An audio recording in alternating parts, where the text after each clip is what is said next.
No intro. Let's start into it. Hey everybody, welcome to another episode of Dota Insight. This is episode, I am not sure. So this is going to be a good one. This is the one before TI3 since next week the first round of qualifiers will be taking place.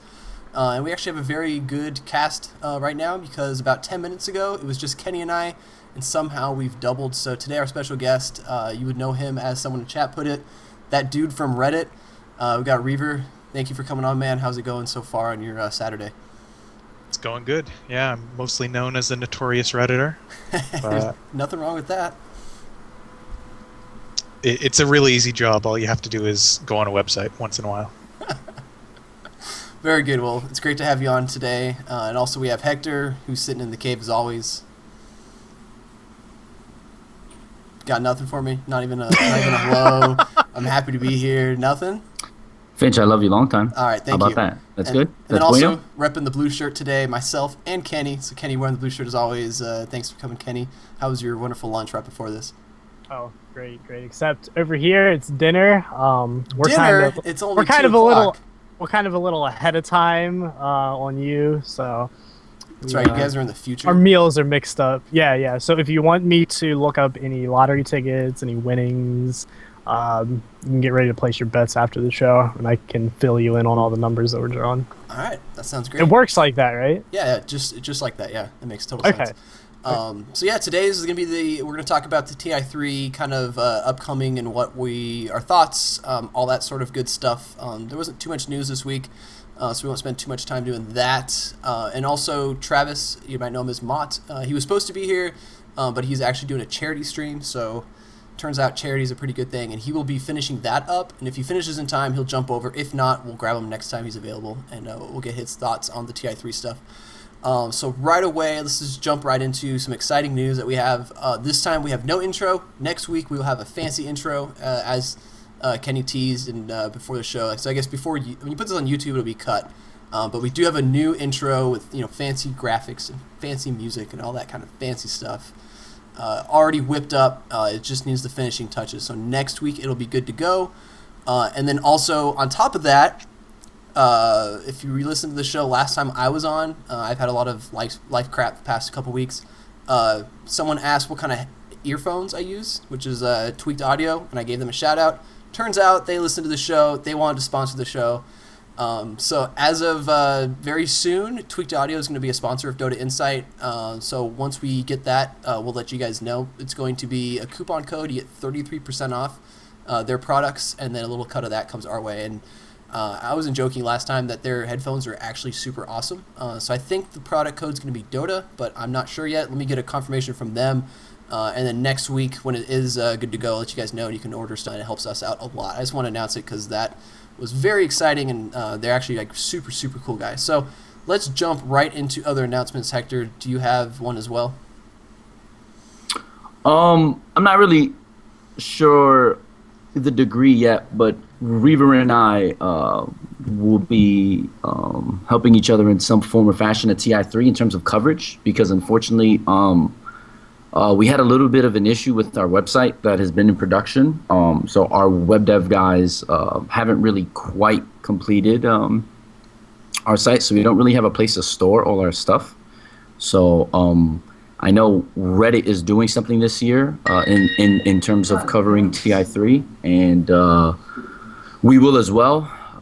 And you can look for our stuff to be on Reddit in some form or fashion, along with Reddit's own coverage of. Yeah, I might as well explain since Go for it. We just kind of announced it today. It's our first announcement of this. We're gonna try and produce a lot of content out of TI3 just in general for Reddit, not tied to anything really, but just as this is Reddit coverage. These are interviews that they are going to come right from Reddit. They're going to be threads that go up, and they're going to just we're going to just ask the pro players or the personalities the questions and put those up as is. And we're just going to do as much stuff as we can during that international week. That sounds awesome. I mean, you guys are already kind of a good congregate, I guess, for all of content that goes on in the Dota 2 world, and it makes it even better if people know they can just go to Reddit and everything will be there. Cover all angles and all that kind of stuff. So it's really exciting, especially for me because I'm always on Reddit on my phone and shit like that. So it'll be nice. That'll be my go-to place for content because I will be on vacation during TI3 time. So I will need a good source to get that all wrapped up nice and pretty. Hopefully we can do some interesting things. It should be a great event. Yep. Yeah, it's pretty self-explanatory. Absolutely agree. It's going to be an awesome event. But yeah, Kenny, you will be there, right? I will be Hector, there. You will be there. Reaver, are you going to be on the ground, I guess, at TI3? For sure. I wouldn't miss it for the world. Yep. That's what everyone tells me. So Did you hear that, Finch? I did. I'm going to miss it. I'm going to miss it for Hawaii, so I guess that works. I hear you, bro. But yeah, it's going to be an awesome event, and definitely looking forward to it. So let's just power through news real fast, and then let's talk about TI3, because that's kind of all I want to talk about. There's really no news this week that really is worth talking about, in my opinion. I don't know. Tournament stuff, Navi wins Defense 4, and also Mouse wins the Corsair Cup, and that was kind of surprising. Mouse just continues their tear. Did any of you guys watch either of those tournaments and have any specifics as far as discussion from those games that you want to jump in real quick? The Navi versus KP, I think it was it game 3, I want to say, was absolutely hilarious to watch with Navi's lineup. It was Alchemist, Mirana, Venomancer, Zeus, and Ursa. And just watch the game. I wouldn't be able to do it justice but just by explaining it, but like Ursa got like a 15-minute Vlads or something, like died to neutrals. Like 3 people died to neutrals in the first 5 minutes of the game. And just all kinds of really stupid stuff, just Navi kind of dicking around in the game, but they absolutely crushed KP in that game, and it was pretty ridiculous to watch and a really, really entertaining game overall. So do you think it was Navi trolling because they were just going to win anyways? Not really trolling, I guess, but just doing silly stuff because they thought they were going to win? Or do you think any of those heroes actually have a place in their practice for upcoming TI3 games? No, I think it's just that kind of thing where Puppy said, okay, who does everybody want to play? What are you in the mood for? They picked those heroes, and they said, well, we're Navi, we can win with it. If we do, I think they were 1-1 at the time that they played this game, so if they lost it, they still had an opportunity to come back, but if they won it, they put themselves in an even better position because they're essentially saying to KP, hey, we can pick whatever we want, we can win against you, and nobody's going to defeat us. So, yeah, I think that was their general mentality. And they definitely pulled it off, but yeah, that was one of the most entertaining games this weekend. Second to the hour-and-a-half long game where everything just starts falling apart in the middle of the Dota game. But I think that's coming up next. And that was the final game, right, in the Corsair? Was it the final game? It was in the Corsair Cup. No, I believe it was Fnatic versus Mouse. Was it Fnatic? Yeah. versus Yep, it was Okay. Fnatic. It was, All right. yeah. So Hector, did you watch that game by any chance? I watched both tournaments. All right, throw some input in. It was interesting because not watch either I of kept these. hearing everybody keep talking about. So in game 2, Arteezy gets a nice one on Dendi. It was just a mistake by Dendi. He stood around a little too long, and like I remember chat was going crazy. The only thing that people were talking about, even on Reddit, were about how Arteezy 2 games in a row had a strong performance, and in game 2 ended up taking over and actually pretty handily just took care of Dendi. If you look at it objectively, you understand that Dendi, I don't know, he just made uncommon errors, and for as a mid player and somebody who's been playing it a long time, he just made too many errors, especially with his initial creep block, and then like he wasn't really controlling the lane, which attributed to that loss. So then in game 3, what happened was just plain and simple. Dendi used Arteezy's best hero and just squashed him with his own hero. And then Dendi took over on Zeus, and that's why I think the draft in the game was so crazy. Is I just think it was Navi saying, okay, F you, you got us, but we're still better than you, and they just said, okay, here's what we're doing. Because seeing Dendi destroy Arteezy on Arteezy's best hero. When is the last time any of us have ever seen Dendy play Zeus? I think I've only seen him do it once. When's the last time you saw anybody play Zeus? Yeah. So losing mid and then coming back on the opponent's best hero and then killing him the same way he killed you on his best. So I just think they were just they're just way better than Kaipi. The 3-1 score was pretty standard, I would say. Like I mean, I think Kaipi is playing very well, especially since the roster change.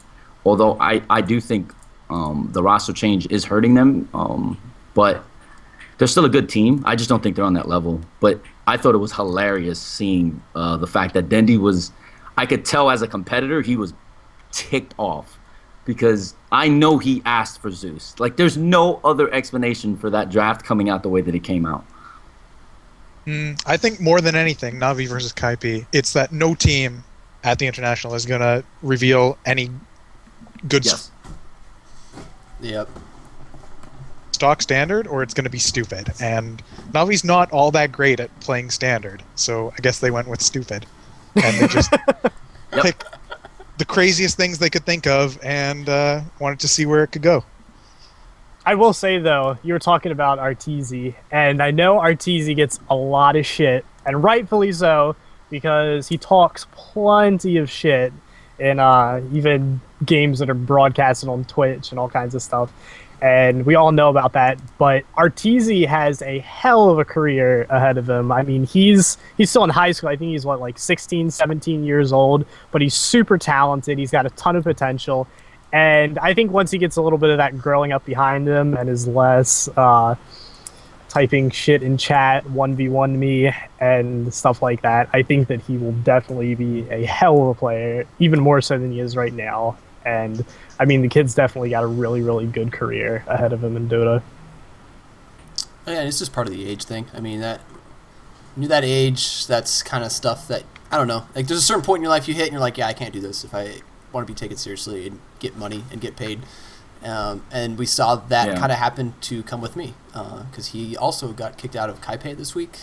He's definitely not 16 though. He has no good excuse, and he's had his hand slapped many times. And we've talked about it before. I mean, you can't say dumb shit all the time and expect people to want to give you money to play Dota. It's just not. That's just not ever going to happen.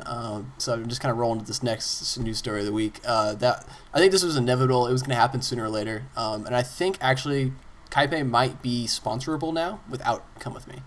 I know the rumor is that... Let's not go too far. I'm not going too far, but I'm saying we've been hearing for a very long time that there are some big organizations looking at players on Kaipe and trying to figure things out.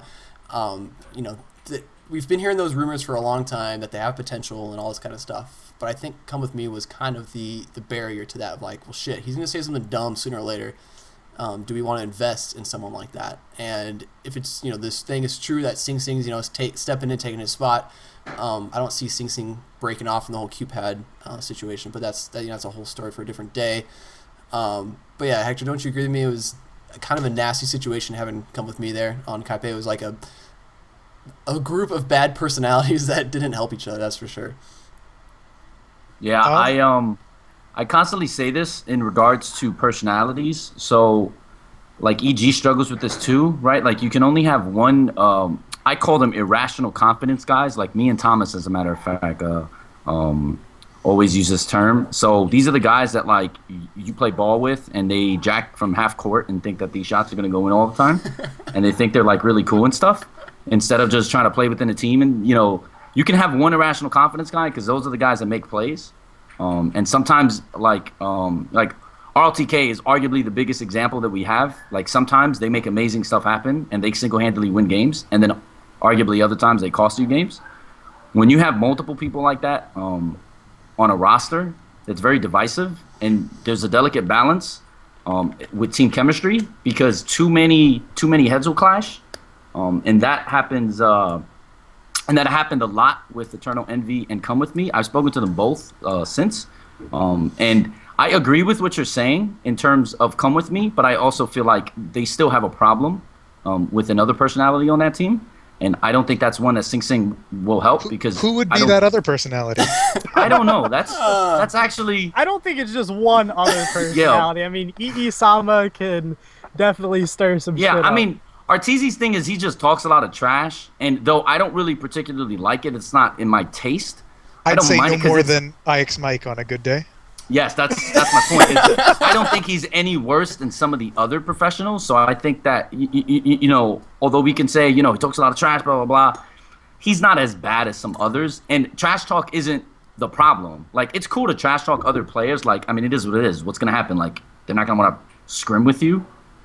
But it's totally different when you're in a team setting, and you're constantly fighting and arguing and pointing the finger and blame's being placed all over the place. That's just not cool. So I just think that I don't think the solution is to have Sing Sing, who also is very aloof and sort of doesn't like to dictate terms, and like I wouldn't say he's like he's gonna win a leadership award anytime soon. So I still worry for Kaipi, but they're fucking good. Those guys are so good. I mean, they compete with the best of them. The only thing you can say is holding them back is personnel issues, and 100%. That's a great place for a team to be because you can work those out. It doesn't require anyone being better at the game. It just requires you working more as a team. Yep, 100%. But I thought it was really cool how Dendi came back and said, all right, bro. Because remember, Arteezy was beating Dendi with the mismatch so far in the draft going into mid lane. Like at this level, drafting also dictates who is going to have a major advantage going into mid lane. Like, let's not overlook this fact. And then Dendi goes, all right, young man, calm down. Came back on his best hero and then smashed him the next game. I thought that was priceless. I may have been the only one that thought that was awesome, but holy shit was I like, wow, that takes some balls. Because if he loses, it's over for him, right? Like he gets to hear about it for like the next 3 weeks. But I don't know. I think that took some giant balls. About the whole like trash talk and that kind of thing, because I always find this topic to be fascinating for me. I don't know why. I think trash talk is fine in itself. I think it brings passion to the game. It brings like good. It's a good thing, I think, in the end of things. Obviously, you don't want bad, very negative things to be said because that's going to scare away sponsors and money and that kind of stuff. But that competitiveness, I feel like in other sports, there is a shitload of that kind of trash talk. Like, like Kobe has a reputation of being a dick to everybody because he can back it up because he's probably one of the best players to ever play basketball, so he can back it up. Same thing for baseball. Barry Bonds was legendary for just being a dick to everybody. Well, he could back it up. Sure, steroids help, but he was goddamn good. A lot of these guys that have that kind of chip on their shoulder. That is good. But in sports, that you don't see that side of things. You don't have them. You have them doing their shitty interviews every now and then and things like that. But with like esports, you see people in game typing that shit out, and then everybody sees it. But there's that kind of stuff happens all the time in competitive sports. All competitive sports, doesn't matter if it's fucking baseball, basketball, underwater basket weaving, whatever it is. People are trash talking. Whoever the winner is going to trash talk. That's how it works. And when it's in all chat, everybody can read it, and then that's when it's like kind of dicey because you don't want him to type it, but then I also kind of understand that kind of like in your face human drive of competitiveness. Yeah. That's just basic for everything. So it's like a really weird line to where a little bit's okay, over the top kind of hurts everybody. But it's definitely something going forward that we'll have to see what happens. But there's a big correlation with those people, the same people that trash talk like that. They also trash talk friendlies. Like friendly fire is always on with those guys, and that's where I think there's an issue. I don't mind if I'm playing against you, Finch, and you and me are talking shit all day.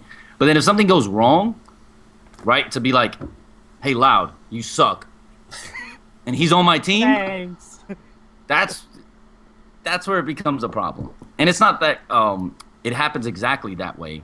But what happens is over the course of many losses, little by little, people on teams, because it's even happened on our team, where they come with a little pact, and then they go, our support, this particular support, he didn't play well for the last week. And then that grows and grows and grows, and it becomes really divisive. And that's why I like even keel personalities, especially on teams. mainly because of that fact. Because I feel like chemistry is arguably the most important factor right now, especially in competitive Dota, and I think that is grossly overlooked. Grossly overlooked. Yeah, just coming back to Come With Me for a quick second. I think his biggest problem is he's always going to be a placeholder player. Like, on every team he's been on. On Mouse, he was a placeholder. On QPad, he was a placeholder. On Kaipe, you knew that that team wasn't going to work out in the long run with him on it. So his card was signed from day one that one day the attitudes are going to clash, and then they're going to find someone to replace him, regardless of how good he is in game. Yep. I think, I don't know, I kind of feel bad for him in that sense, because when you put it that way, it's like... I agree as well. He's like the third wheel every time. Like, I don't know. And from all I've heard, he's a pretty good guy. Kaipe is struggling too. Yeah, no, he's awesome. I like, just a few days ago, him, me, and Samo spoke about some stuff. He's great. His issue is his temperament. But even more so, I'm not gonna, we're not gonna turn it to TMZ here, but I will Why tell not? Let's turn you to TMZ. that Let's go to people's houses and take pictures of them when they shower and shit. This I sounds wouldn't great. necessarily say that it was all his fault. Just saying. All right. Reaver, what were you gonna say? Was I going to say something? Yeah. You started, and then Hector used his loud voice and shut you down. Yeah, Probably wasn't important. All right. So let's that's kind of the Dota news. Now let's talk about this news, because I want to talk about this, and then it's all TI3 rest of the way, I promise. Blizzard decides to go schedule WCS, which is their World Championship Series, the exact same weekend as the International 3. My mind was blown. Anyone who's listened to Dota Insight for a long time knows that I love StarCraft. That StarCraft is my shining jewel, and it was my first love, and it's that girl who got away. And then Blizzard does this, and now it makes me happy that Dota is around, because that has to be the dumbest decision they possibly could have made. Kenny, I know you liked StarCraft a little bit as well. Hector's writing novels. What's your opinion on this whole fiasco? I think that Total Biscuit in one of his videos summed it up the best. He pretty much says, the International is essentially the Super Bowl of esports, and there's going to be tons of money on the line. Everybody who has anything to do with esports is looking at this tournament. I'm not even going to read that because it's going to distract me. There's so many people that are going to be tuning in. And then Blizzard comes out and says, well, guys, there's a lot of esports tournaments that happen, and there's just so many going on that sometimes some conflicts occur. And yeah, we're going to put our finals in probably the biggest event in esports, at least during this time of the year. And that seems like a good idea to them. I don't know what kind of ass-backwards marketing team or coordinating team or whoever the hell decided to do this, like what they were thinking, but this is one of the dumbest things that I think that Blizzard has done. And Blizzard has done a lot of dumb things over the past couple of years, let's be honest. And it's just, it doesn't make sense to me. It's stupid. It's essentially alienating your whole market of players that goes back and forth between Dota and StarCraft because they enjoy both games. And there's tons and tons of people. I mean, MJ is one of them who plays Dota, plays StarCraft, watches both of them. So why would you alienate half of your viewer base by putting these tournaments on the same day and then sticking to it too? Not coming out and saying, oh, well, we didn't know that it was going to become this big of a problem with the community. We'll change the date. No, they're just going to... I think it has something to do with GamesCon during that area. They had a reason for it. It was a dumb reason, needless to say. Reaver, do you watch much StarCraft? Are you a StarCraft fan? I'm not sure. Yeah, I used to follow a ton of StarCraft, and I still follow everything that comes out of it. I just don't watch it that much anymore. Mm-hmm. And I think Blizzard has shot themselves in the foot here in the most because they've scheduled all three regionals on the same weekend. Yeah, like, that's true. Even if you aren't a Dota fan at all the StarCraft people can agree that's stupid. There's no way you can watch all three events. And there's people that would watch all three events were they on different weekends. I think you can say scheduling was an issue as much as you want, But the fact that you force them all on the same weekend, that's the real problem here. If it was just the America regionals on the same weekend as TI, you could say, yeah, they kind of were forced because they've got their other regionals the week before and their other regionals the week after. But when they're all on the same weekend, and they're all on the weekend as the biggest esports tournament ever, you're setting them up to fail. Yeah, I didn't even think about that. That's definitely, because I remember the first season I watched all 3 of the finals, but if they're all on the same weekend and TI3, I mean, I have a really hard time justifying to watch those games. It's super unfortunate because I want to see the StarCraft community flourish and I want to see the Dota community flourish.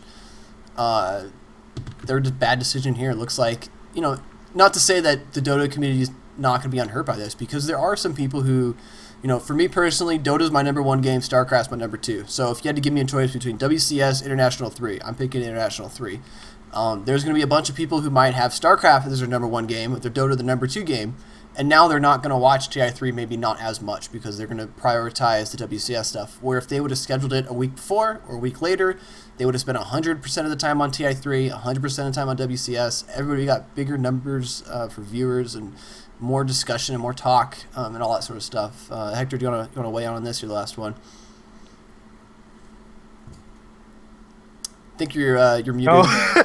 You muted yourself. Sorry. Like, is that just me, or is something it's a happening? new portion. We're going to do some sign language. We're going to do like the sea turtle sign. Yeah, sorry. All right, you're good. I don't know what happened with my That's fine. snowball.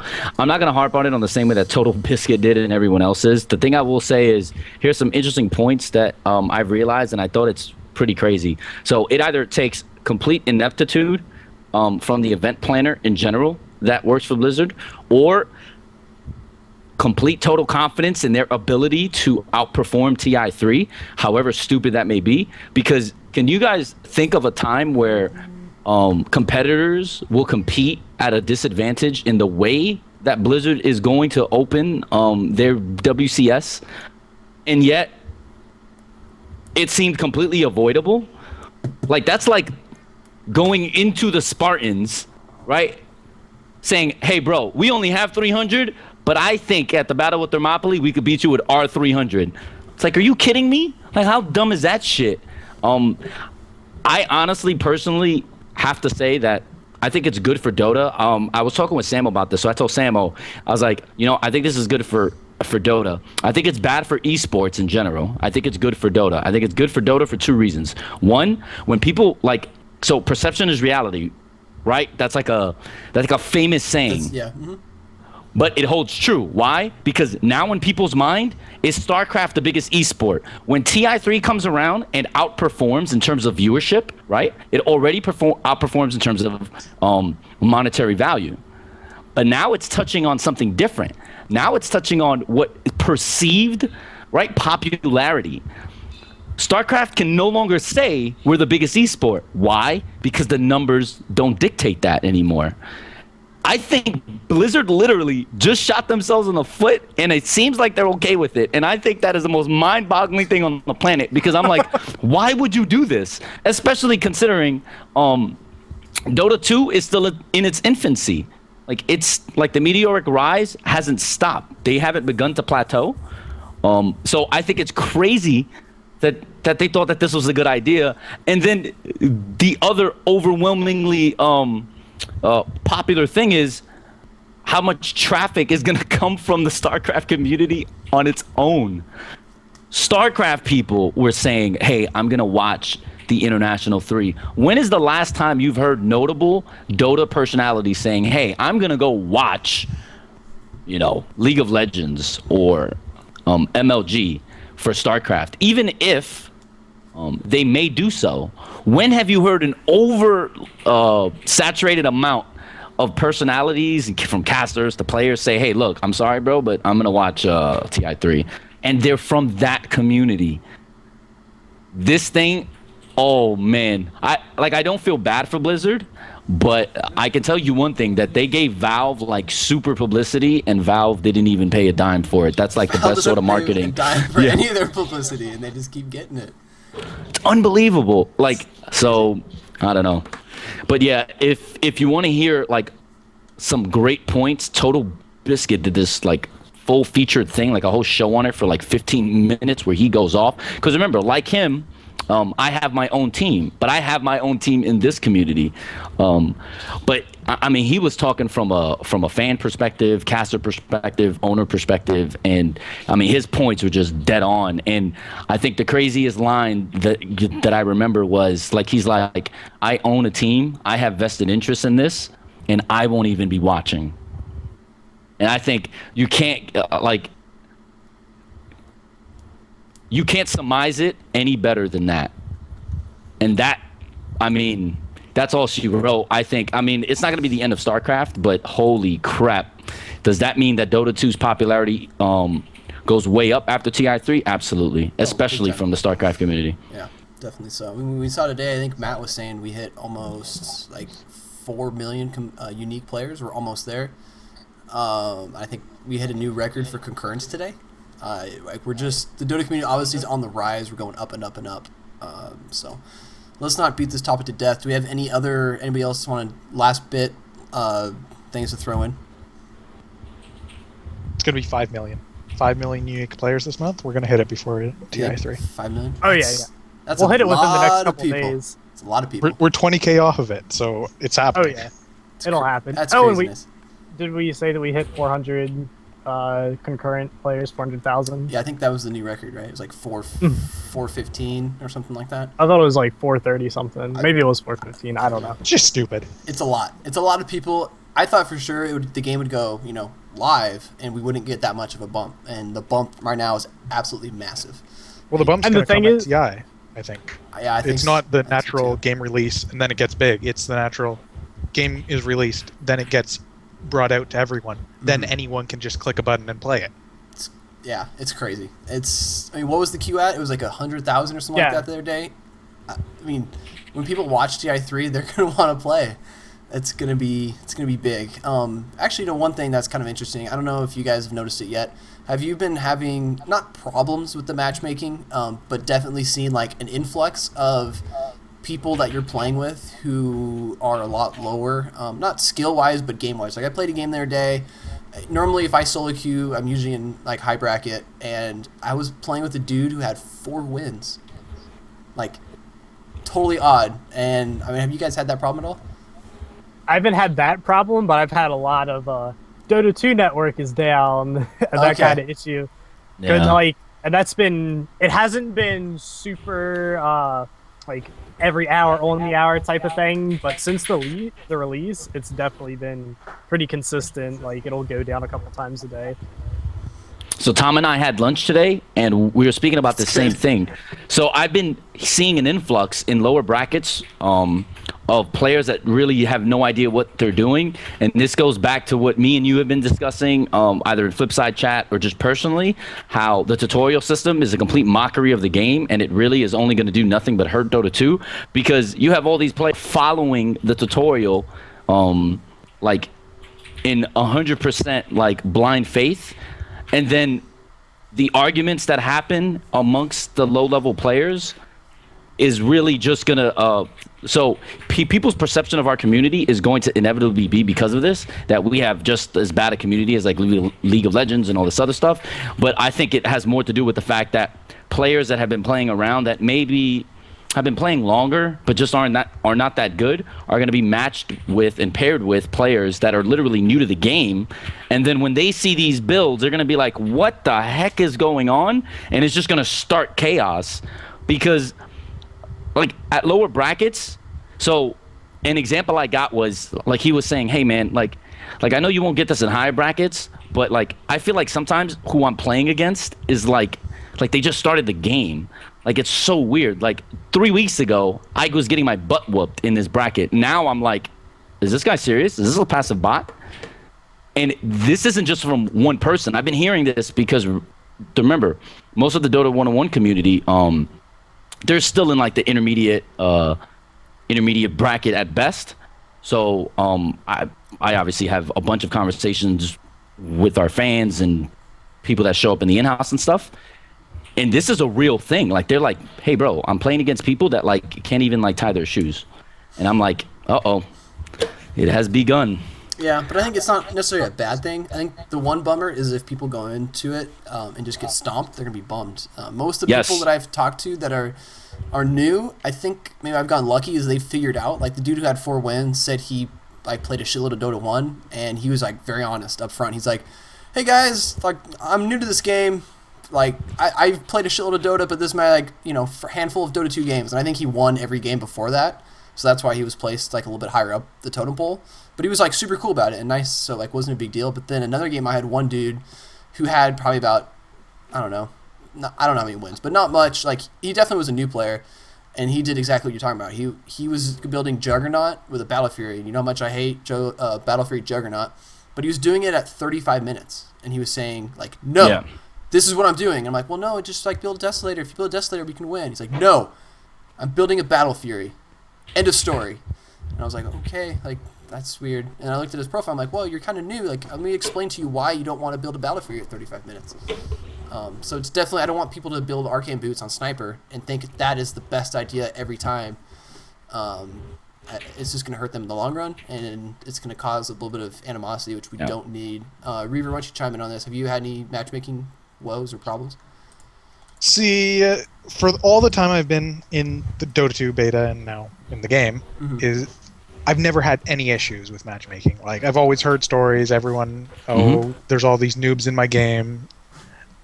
I never experienced that. Maybe it's because I started early enough that I just got into this certain bracket. Maybe I just have less of an expectation of my teammates. But I honestly can think of maybe 3 games in my 1,000 games played that I'm really like, why is matchmaking doing this to me? That said, do you solo queue a lot, though? Sorry? Do you solo queue a lot, or are you with Almost at least never. 3 or 4 people? Usually with one other person, and then sometimes with 3 or 4 other people. Okay, that's not so bad. Yeah. Yeah, well, usually I'm with friends, so it's not. Yeah, if there's yeah, a bad for sure. guy, you laugh it up and have a good time. Yeah. Mm-hmm. But yeah, in the last week or two, I've had some problems with like long queues, but I can't really say I've had too many like 0-win people in my games. I can remember one game, but I think in general I've had pretty good matchmaking. My whole entire Dota 2 career, if you want to say it that way. Yeah, and I think the matchmaking is really good. Like I'd say like 98% of the time I feel like it's good with the matchmaking. I think what it is the players who have less wins, if they manage to win, like the same thing happened in StarCraft. Like you had your 5 placement games. If you win your 5 placement games, all of a sudden you're in a higher bracket, you just get stomped on. And I had friends who did that, where they would they thought it was really cool to 6 pool, and they'd 6 pool all 5 games, get 5 wins, thought they were super cool. They'd be like, yeah, we're diamond, and then they just get stomped on, and then have to lose 20 games before they get back down to the gold bracket. I think that has a little bit with the matchmaking system, and there's not really much you can do about that. I do think Valve have a problem on their hands by hiding wins and by level, because it's just gonna build into that narrative that people already have that Valve isn't doing anything to fix the matchmaking. They're just putting new players with old players. They're making everyone forced to lose half their games. I mean, I don't think any of that's necessarily true, but I think people are going to believe that. Yeah, it's a perception. So there's an issue. Like, I actually agree with you. I don't have that issue at higher brackets, but remember, I coach a lot of players, and we're around a lot of newer players because we do the Dota 101 stuff and the Dota for Dummies stuff, and we have in-house leagues and stuff like that. So I'm more talking about exactly. I'm more talking about at that level. But the thing that I see is I'm only talking about newer players, right? So it tells me that we've done a pretty bad job, Finch, honestly, because we still haven't done enough. In terms of the development of the players that we said that we sought out to help for the longest time. Now, that may be for monetary reasons or for time, but either way, we haven't, because my issue is solely when players open the box and come in and for their first time they sit down and play a game, the tutorial that they have to go through is atrocious in terms of the development of these players. So I actually made a post about this on Reddit, and some of the responses were mind-boggling, and that's when I realized, okay, well, I can't really seek this help. So I've been speaking with certain people at Valve back and forth in emails about this. I just think that that's a really bad way to go about it. You have a competitive scene that is out there and that is making money and is huge. Why not use like professional players in order to educate players coming into this game in a way that no other game at the moment does? And I feel like that's a real, like, please tell me that tutorial system to use a joke. I think it's I mean, good. am I the only one that feels that it's like, oh, No, that is I think the tutorial system does what it needs it to do. It gets you the bare minimum. I think the only bummer is the sniper with arcane boots, because I don't think I've ever considered building arcane boots on sniper, and I don't think I've ever seen anybody say, "Yeah, I build arcane boots on sniper." So like that necessarily is not really a problem because I know it's one hero out of a whole bunch. I think the bigger issue is that the two heroes that they let you play, I mean, right away, is Dragon Knight and Sniper. yes.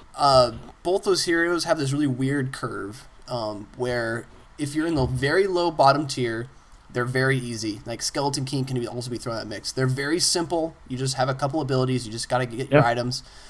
But then when you get to that kind of like mid-hump part, they become so squishy and so position-oriented. And this Sniper specifically, he's so reliant on positioning and being in the right spot. And then you start having a bad time because you don't get the items quick enough to be useful, and you die a whole bunch. And then people yell at you and you have a bad time.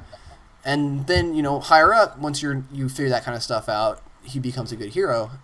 You're not good, but serviceable. But I think Dragon Knight and Sniper are two heroes that, if you're brand new, you probably shouldn't play them. And if you have arcane boots on Sniper, then you're really having a hard time because now you're really not doing much damage. I mean, I had a Sniper in one of my games in the past week or so who went Midas Lothars, and he did no damage, and he didn't quite understand, like, why am I not doing damage? And like, well, because you went Midas and then you went Lothar, so once you start right-clicking, you don't really do any damage, and we just lost.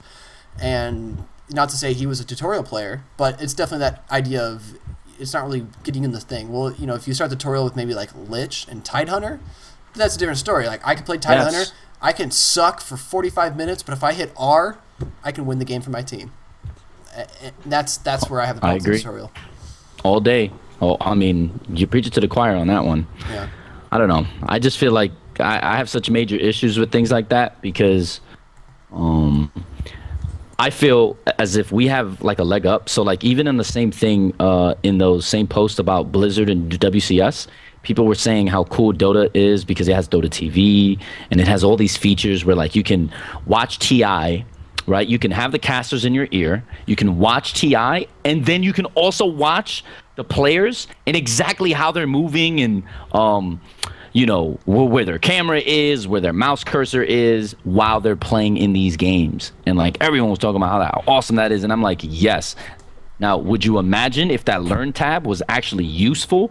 Holy shit. It's actually pretty useful because you can go to the Learn tab, you can look for Finch's profile and use one of those super sweet guides that are out there. Okay, maybe. Right? Yeah, you could use the best punt guide ever created. Okay, I mean, I hear you. I'm more talking on a basic level because people who open the box aren't going to say, who's this Finch guy? No, they're going to be like, oh, what's this hero? He looks awesome, right? So, and I think that's the issue for the new players coming in is Dota's already a very complex game, but we in particular, like myself and you, we haven't done enough yet to solidify our place here and to actually be able to help as many people as we would like. And with that said, there's just not a lot of places for them to go to be like, hey, bro, let me just try to be good at this game. And I feel like the kickback to that is there's going to be a lot of people very frustrated with the community because it's going to seem like the community is out to get them. But in reality, it's not. It's just, guys, like there is a certain way to play this game. And there are things that you can do that will increase your opportunity to win. And then there are obviously things that you're going to do that decrease your opportunity to win a game. And I don't know. I'm just afraid of that becoming an issue, especially if the tutorial system continues and it's this bad. Holy crap, I can see it now, bro. Divine Rapier on Kunkka, first item. But okay, so one thing to keep in mind, and then we're going to move on. Man. We're going to move on after this, so we don't beat this topic into the ground because I know you guys are getting bored.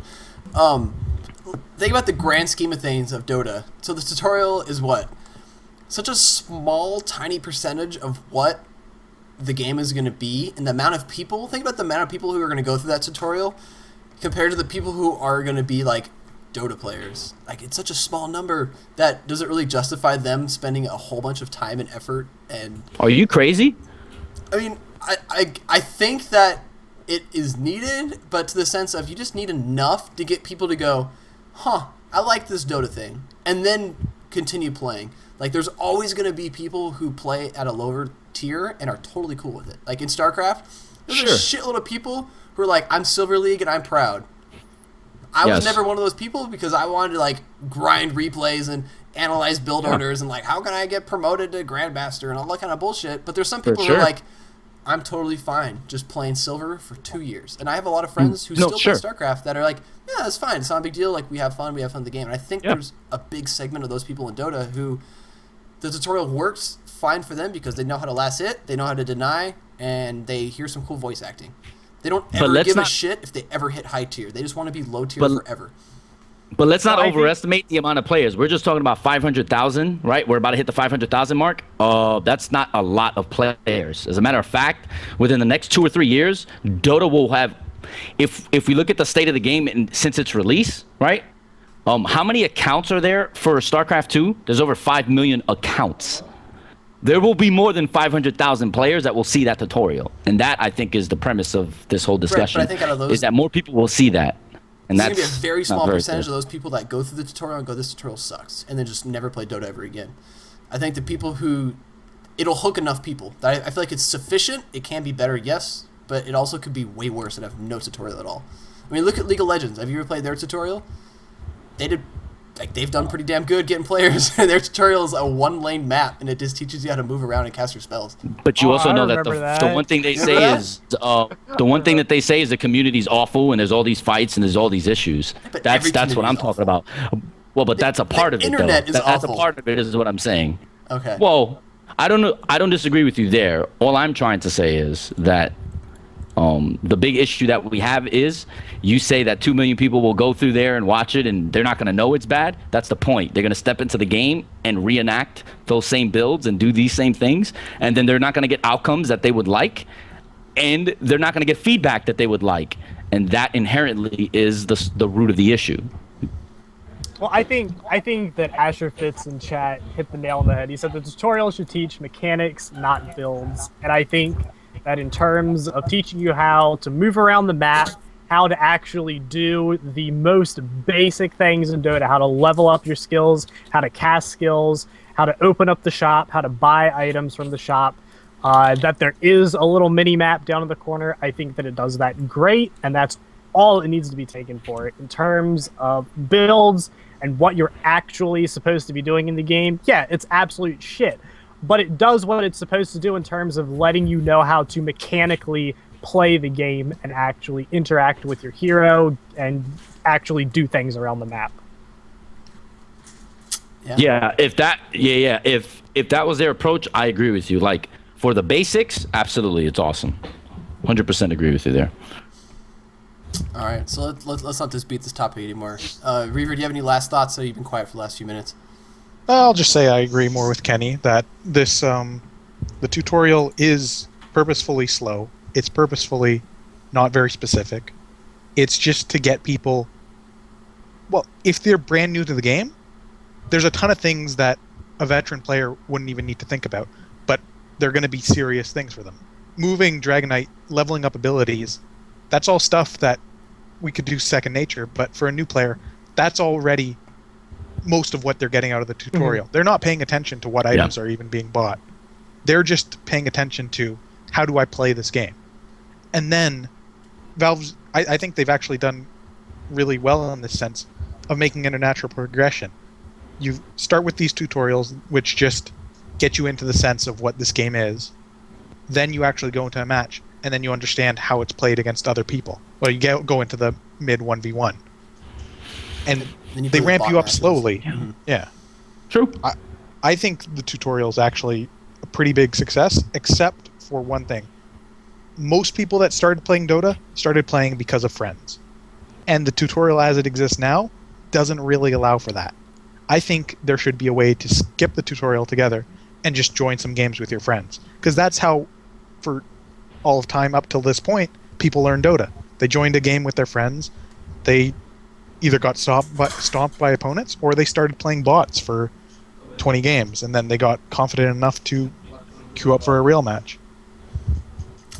Yeah, well said. We'll end it on a level-headed point. But let's talk TI3, baby. So let's do it all. Let's do all we need to do.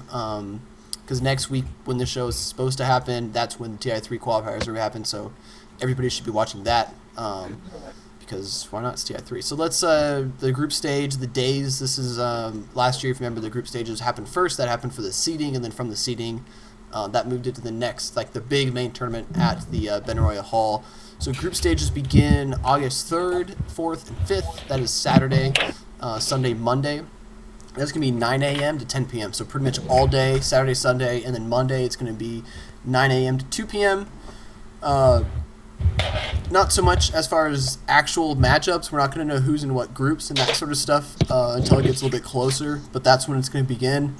I don't know if you guys have your Dota opened or handy. I was thinking maybe we should just talk a little bit about, maybe like our top 3 teams we want to see, and then maybe make a little bit of fun about the fantasy team discussion, because that's actually an absolute blast of picking out players. So, Kenny, to put you on the spot, do you have a top 3 favorites or like teams to watch or anything like that you have in your mind? I still think that IG has a lot in them. They've had a super, super stable roster. It's the same guys that were there last year, and I can't wait to see what they pull out. So if I had to just put my money on one team, which this is the team that I put down for my compendium to win it all, it's going to be IG again. In deep down inside of me, I think they have it again this year. All right.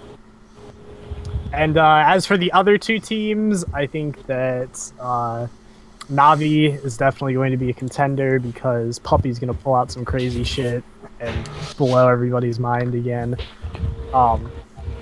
I don't know how well the European teams or the American teams are going to do, so we'll just have to kind of see what happens there. I think DK is going to be really strong. I think LGD is going to be really strong. I want to see how Orange does, and I think LGD Int is also going to do pretty well. So you just named all the teams. Top 3. Name 3 teams. that was getting close to top 8. Every team that's going. WOC is pretty cool. One of the 16 teams will win. Actually, TI3. Just saying. It'll be an They will, interesting they will. finals. It'll be 20 versus 20. 20 versus crazy game. New game map coming out. Top 3. 20 different lanes. Top 3. Yeah.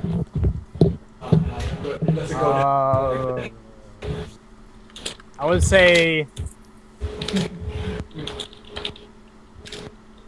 I think IG will definitely be up there. Okay. Let's say IG will pull Navi in, Okay. because they did so well in the Alienware Cup, and I still think that they've got some shit that they're gonna pull. And I don't want to say LGD because I don't want it to be like just like last year, but let's say DK. Let's say DK this year, because I fucking love QQQ. QQQ is my hero. Is it just because he plays Crystal Maiden? Crystal Maiden, Visage, the dude's a beast. I love him. All right. He likes the blue heroes as well. All right. Top 3. Reaver, you're on the spot second. Do you have any? What's your top 3? I'd say I'm mostly forced in these picks, but I've got to say Dignitas, because I'm good friends with their manager and I want them to do really well. I like it. Shout out to Navi, Charlie. because I've always been a Navi fanboy. Like, they could do whatever, and I'll always be a Navi fanboy. I don't care if it's like, well, everyone's a Navi fanboy, but I'm the biggest one. So I'm just always going to support them no matter what. Did you purchase the Navi Queen of Pain set? No, I didn't actually. Oh, quite a big fan. I support them in other ways, I'll just say. I hear you, bro. But yeah, I'm really hoping they do well again. And then my third is probably LGD Ent, just because ever since G League, I was mesmerized with them during G League, and no matter how bad they've done in the meanwhile, they're still going to be like one of my favorite teams to watch. I want that team to do really well. All right. That's good. I like it. Hector, top 3. Top 3 that I'm just gonna say the top 3 that I want. Top 3 So predictions. Navi, I think, is going to win it. But honestly, I think Navi's playing the best. I think they have the most experience, and especially the matchups that I think. I think IG is definitely weaker. I think LGD China is about the same strength. I think Navi, believe it or not, within the last 2 months has made some strides, and I think that they are actually better than I think they were last year, TI2. And I think that ultimately is going to make the difference. Alliance, I think, is not the strong. I still think Navi's the strongest going into this tournament currently right now. I think Alliance definitely has enough to take it. I just think experience is going to be the difference, even though Ake and Loda have a lot of experience. Like Ake, he used to be teammates with Mania, as a matter of fact, in MYM at one point. So it's not like he's a scrub. He was playing for CLG last year. But I just think Navi, they understand the stage. They understand what's on the line. Wasn't playing on CLG last year? Not Okay. Loda. Ake. Yeah. That's what I'm talking about. You said Loda was on MYM, and then No. Loda and Ake have they have the experience. They have that type of experience. Like, they're groomed. And Ake has enough experience that he actually teamed up with Mania, and he even played it on CLG last year. Loda played for Team Zenith last year. Okay. Just calling you out. What I'm saying about is, MYM of like 4 years ago, right? well, but the point is, they have experience as well. Okay. The difference is having experience, like Mania, right, isn't at this event. He has more experience than arguably any other player actually in the scene. But that doesn't So mean Mania is your anything. pick to win. What matters is that Navi actually won TI1, made it to the finals in TI2, so they're groomed for this stage. This makes a difference. Playing in a league 16 years is great and all, but if you don't know what it's like to play in the finals, it's a totally different beast. And I think ultimately that's going to come back to bite Alliance. And I think DK are right now, I think they're the toughest Chinese team to beat, especially going into it because of the burning factor. I think him not playing after this, and I think this being his last tournament, I think they're going to have to I think they're going to show us something else. So I think DK is probably going to end up, if not in the finals, definitely they're going to be in the top 3. Like, they're going to get really close. And I think the burning factor is going to be huge on this one. Like, I can't see them not doing very well, especially knowing that this is his last event. Yeah, definitely so.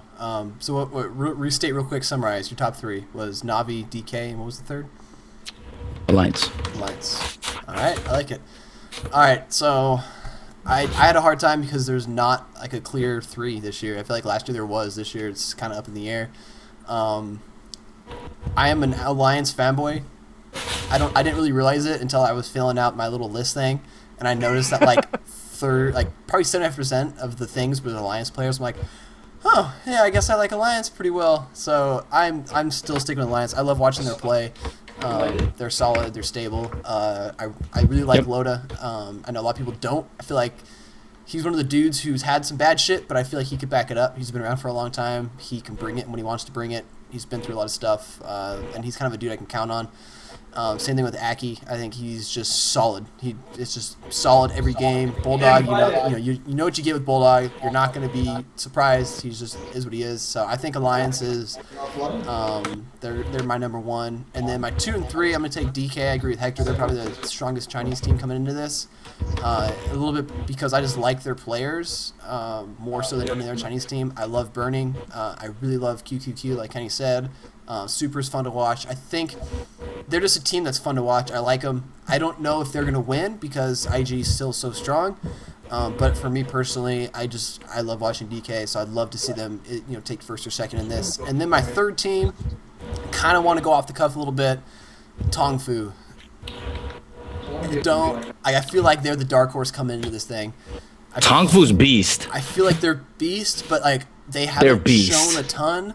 And it's like a very weird thing where they might just flake out and be like 14th, or they might just surprise everybody. Kind of how last year LGD. That's true. Yeah.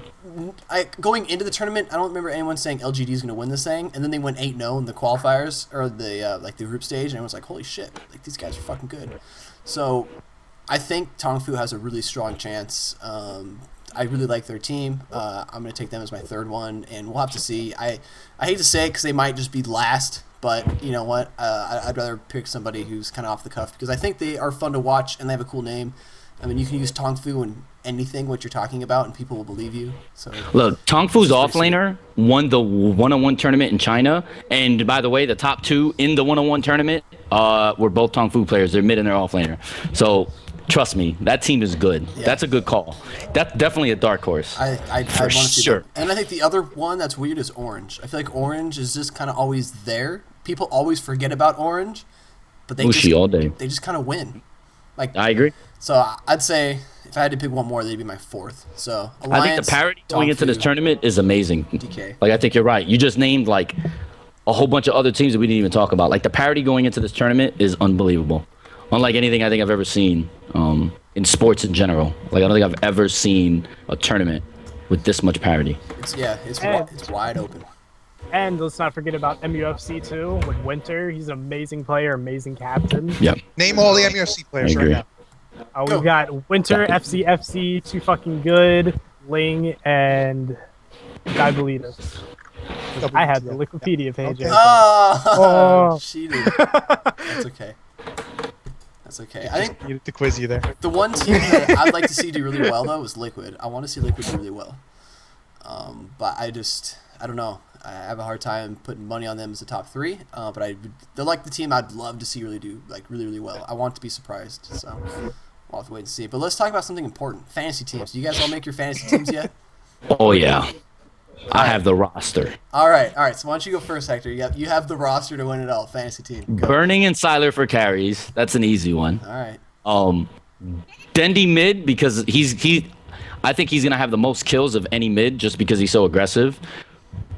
Kuroki, that's just because he's just nasty.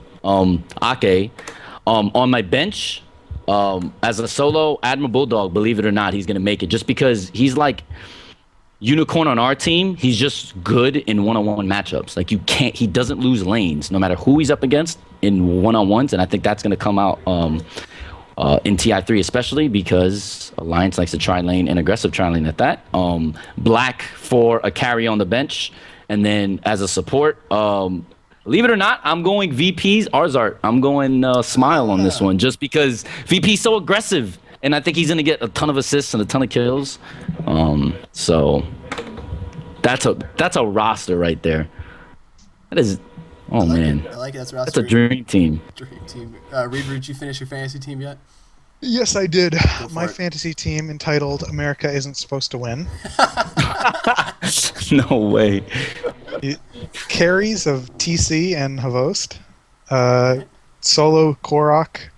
Support Kurokai and Puppy. Okay. So it's basically just Navi and TL.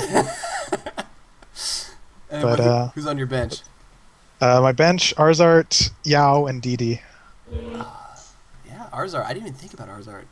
All right, Yeah, Kenny. yeah, Kenny, fantasy DD. team. That's not bad actually. Okay, so I had to bring it up because my memory is just.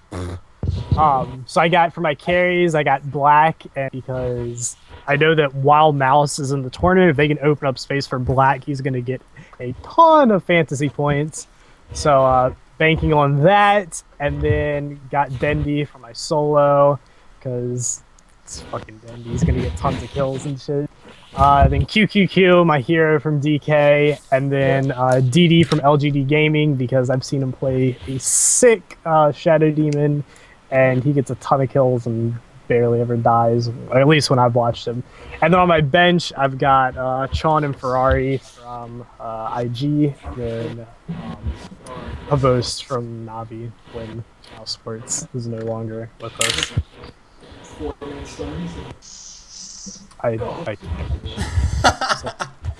He's writing notes on old envelopes now. It's like me like holding up these post-it notes like all the way. Like, yeah, hey guys, Hey, we have same messages. post-it notes. Oh, dude, blue, best color. I'm all about the post-it notes. All right, fantasy team for me. I'm gonna join the club and say Burning as my carry. Cause why not? My other carry is Loda because I already talked about it. So He lost. it was tough because like I said, I like Loda. I think I'll have to switch him to the bench and then put Black as the carry slot because Black's on my bench, so I might flip them around. The one weird thing for me, at least I factored into the picking, is the more games the team plays in the tournament, the more points you're going to get. So I tried to pick players from teams that I think are going to go further in the tournament. So for like Loda, I think he's not going to be the best carry, but I think Alliance is going to go really, really far. So I'm going to stick with it. All right, so Burning Loda, my mid is going to be S4. Support is going to be Fluff and Stuff. There's support 1437 from LGD Int. Then my bench is King J from Tongfu, Aki from Alliance, and then Black from Now Sports. So that is that. Oh, and I think Reaver was the only one that gave his team name. What are y'all's team names? Did you do Mine is anything flawless creative? because it's gonna be a flawless victory, basically. Mine is actually flawless. Flawless? Flawless. Mine is, I think it's right now, it's the Puck Crew, but I'm going to rename it to We Don't Give a Puck. That's not bad. Excellent fun. Team Puck you. Team Puck Right. You, yeah. And mine is pauses and question marks because nothing is more hilariously BM and team matchmaking than to pause after a failed gank or team fight. Just put a question mark in the chat. All right. Just getting back to something you said quickly. Go for it. I don't know if you read the Dota breakdown of the fantasy teams, but I think the overall conclusion was you want to pick players that are going to get far in the tournament. Like, it's always the teams that play the most games that get the most points, because it's a net positive for a game. And then supports are the most highly valued. So I'm not sure exactly how the bench works, Yes. but I basically filled mine with supports. Okay. I'm guessing the bench is just kind of, after the first couple games, you can decide, like, oh shit, this guy's playing really well, and you can swap him in. Or if a team... Maybe it's if someone gets knocked out. Yeah, then you can swap him back up. It's at the end of every day you can switch out your team. So I had a question for you guys. Go for it. Getting Sure. back to the prelims, do you think the format from last year was good? Was it sufficient? Should it be changed up this year? I personally really liked it last year. I thought it proved to give a lot of really good games for the group stage format, and then once it actually got into the tournament itself, obviously you want more games, but it's hard with such a short time frame. I mean, it's only a couple days. More games than like 120 or something? Yeah, I mean, obviously you want to see like every game like double elimination, best of 5 all the way across the board or something like that. Yeah, I think most people can agree that the lower bracket would be a lot better as a best of 3. It would just give teams a lot more chance to show themselves on the main stage. But then also, I kind of want to watch every single game. I don't want them to get in a thing where, okay, they'll play best of 3, but we only have time to put, one game on the stage or only one game on stream. I don't want them to do that. I kind of do like the best of 1. If you lose, you go home. It adds some drama. And it also keeps it flowing, keeps it moving. No, I agree completely. I think that like the group stage is okay the way it is for seeding teams, but if you get in that lower bracket, it's rough because one I think you're game done. is gonna If you get into the dictate- lower bracket round 1, I can't see any team that starts in the lower bracket winning. Yeah, it's really tough. I mean, one pocket strat, you're done. Especially with the new drafting, they pull out some random ass hero. You have no idea how to stop. It could be trouble. And I mean, just being at the tournament and knowing like one of these guys, they're gonna go home, and it's just really, really painful to see it just come down to one deciding game to completely wipe out one of the teams from the tournament. Yeah, I agree. It even sucks like in games like StarCraft. Like I forget who the Protoss is, but he won the last DreamHack. So going into the last game, right, like the best of 1, he got like 6 pulled, and like it's like, oh man, that sucks. But it's the same thing that can happen in Dota 2. Like you can get blindsided by a crazy draft, and even if you're the better team, it doesn't matter. Like the better team normally wins in a best of 3 and a best of 5, but in a best of 1. I mean, like it doesn't matter. It all comes down to the draft and the early laning phase, and anything can happen. So I think it's going to be ball. But to be honest, I think, like Finch said, I think it's going to add to the intrigue. Yeah, people like the if you lose, you go home. Like, it's typical from history. If you lose this battle, loser dies, and people, they love to watch that kind of shit. So, Yep. Definitely good. Reaver, what do you think? Your thoughts on the matter? I want Let's everything to start. be quadruple elimination. I just want every team. I want every team to be a winner. Yeah, I think so. But I think, So then, in a sense, everybody is a winner though. Like the publicity you get from this Yeah, tournament is for just sure. mind blowing. Like you can go 0-10 and just go home empty handed, and I'd say it's still a positive for your organization. And I mean, what Yeah. is it like? Top 8 gets money, so yes, top 8. That's exactly what I was That going to pretty say. damn good. So Reaver, are you then on the side of that the prize pool should not be top heavy? It should be spread out amongst everyone else? Because there was somebody that did a breakdown, and I believe the first place prize can still be the same, and yet all 16 teams can make money. Whereas the current thing they have now is everyone at the top 8 makes way more money than they did last year. Where do you fall on that? See, I've had conflicting opinions on this. I think it's not great to make people complacent that just because they got invited, which is kind of arbitrary. It's just Valve that decides the invites. They get a free ride into money. But at the same time, I think sorry, I lost my train of thought. That all the teams that compete at the international, they've put enough of their life in to this game that they deserve to get money. Like, I think every team should be entitled to 5,000. Like, some people might see that as some kind of socialist internationaling, but I think they all deserve it. I think it's Yeah. good though for everybody to get it I agree spread with out. you. I mean, you're making the effort to get out there, so you're giving Yes. up a week. If you're working or anything like that, you're taking time off work or school to be out there. Well, no one's giving up a week. Everyone's giving up 3 months of their life, at least. Yeah, practice, Yeah. all that kind of stuff. But I think the bigger thing is in the long run, it's the sustaining the scene thing. We've talked about it before that, you have like the top, say 6 teams, they're able to win tournaments and enter tournaments and all this money and stuff. Then you have those kind of B tier teams who work full time, but then also try to play. But then it's like they're not going to be good enough to win the prize money because they're working full time. It's a weird thing to where like maybe if you can, get 15th and make enough money to survive for like 3 or 4 months. Next year you can save up money and you can take off work 3 or 4 months and practice for the TI3 and that kind of stuff. It's definitely a weird thing. I'd like to see it spread out more, but I think it'd have to be for all tournaments across the board, and then we'd see more competition. So that's just me. That's my personal.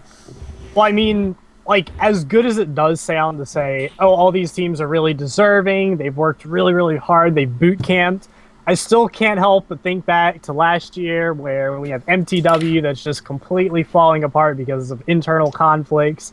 And then we've got M5 where PGG is drunk more of the tournament than he is sober and like screaming about a black hole that didn't even really matter to the rest of the team fight.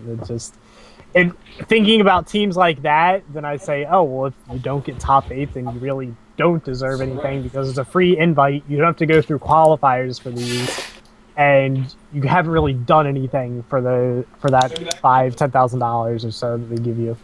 I actually 100% agree with you. If you qualify for the tournament, I would agree with everyone making some money because you earned it. Since Valve just says, hey, do you want to go? Do you want to go? Do you want to go? I think it should be the best of the best. They never That was asked just me. curious,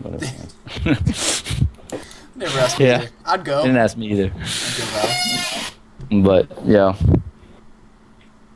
All right. So, anything else? Last minute TI3 talk. Obviously, we'll still have a show next week, even though it'll be during the qualifiers. I'm guessing we'll have. Why don't we make it earlier? Why don't you guys record it earlier? We could try. No bueno? We could try. Well, we have to go before 9 a.m. So. You know Kenny's not waking up at. Please. Wait, what? What? Wait, what times What? are the qualifiers It begins running at from? 9 a.m. next week, Saturday, Okay. the 3rd. No, but I was gonna say like, why don't? Never mind. We'll talk about this later. We could do one on a different day, maybe like Friday. Yes. Do Friday. I don't know. We'll figure something out. Either way, though, we'll have it on Dota YouTube. Insights special. We'll do it. It'll be on YouTube and on MP3. So you can just get it that way. It's not a big deal. But any I hear you, bro. any other topics as far as TI3 is concerned that we want to hit on? Obviously, it's going to be an amazing tournament. Obviously, every single person should watch it. I mean, anything Shout out else to for you Dome guys? out. That's right. Shout out to the Insight fan that is gonna be with us at TI3. Yeah. So He's gonna be with the F3 crew. all right. So let's talk about that real fast. Is that cool if Yeah, we talk man. about that real fast? All right, so if people remember about 3 months ago, we did a contest, 4 months ago probably, I don't know, a long ass time ago, we did a contest. Winner of the contest got to do an episode of Dota 101 coaching with a pro player. The winner of that was Dolmount. He was going to win it. It turns out that episode hasn't happened. I believe it's still going to happen, right? That's still in the cards. Yeah, for sure. Absolutely. It's just a lot of variables of getting him on, you on, the pro player on, the topic. It's just a bunch of shit going on to try to get it to work. So in the meantime, we had an extra TI3 ticket because I am not going. I'm going to be on vacation. And it happened to work out that Dolmount is going to take that ticket and go to TI3 and be able to see a bunch of shit and fly out to Seattle and see a lot of cool stuff and a lot of Dota stuff. And You'll see some shit. It'll change you. It'll- Not It's be a gonna change plan. his it'll life. change his life. Yep. So, Yep. So he's gonna be hanging out with us. shout We're out gonna to see him.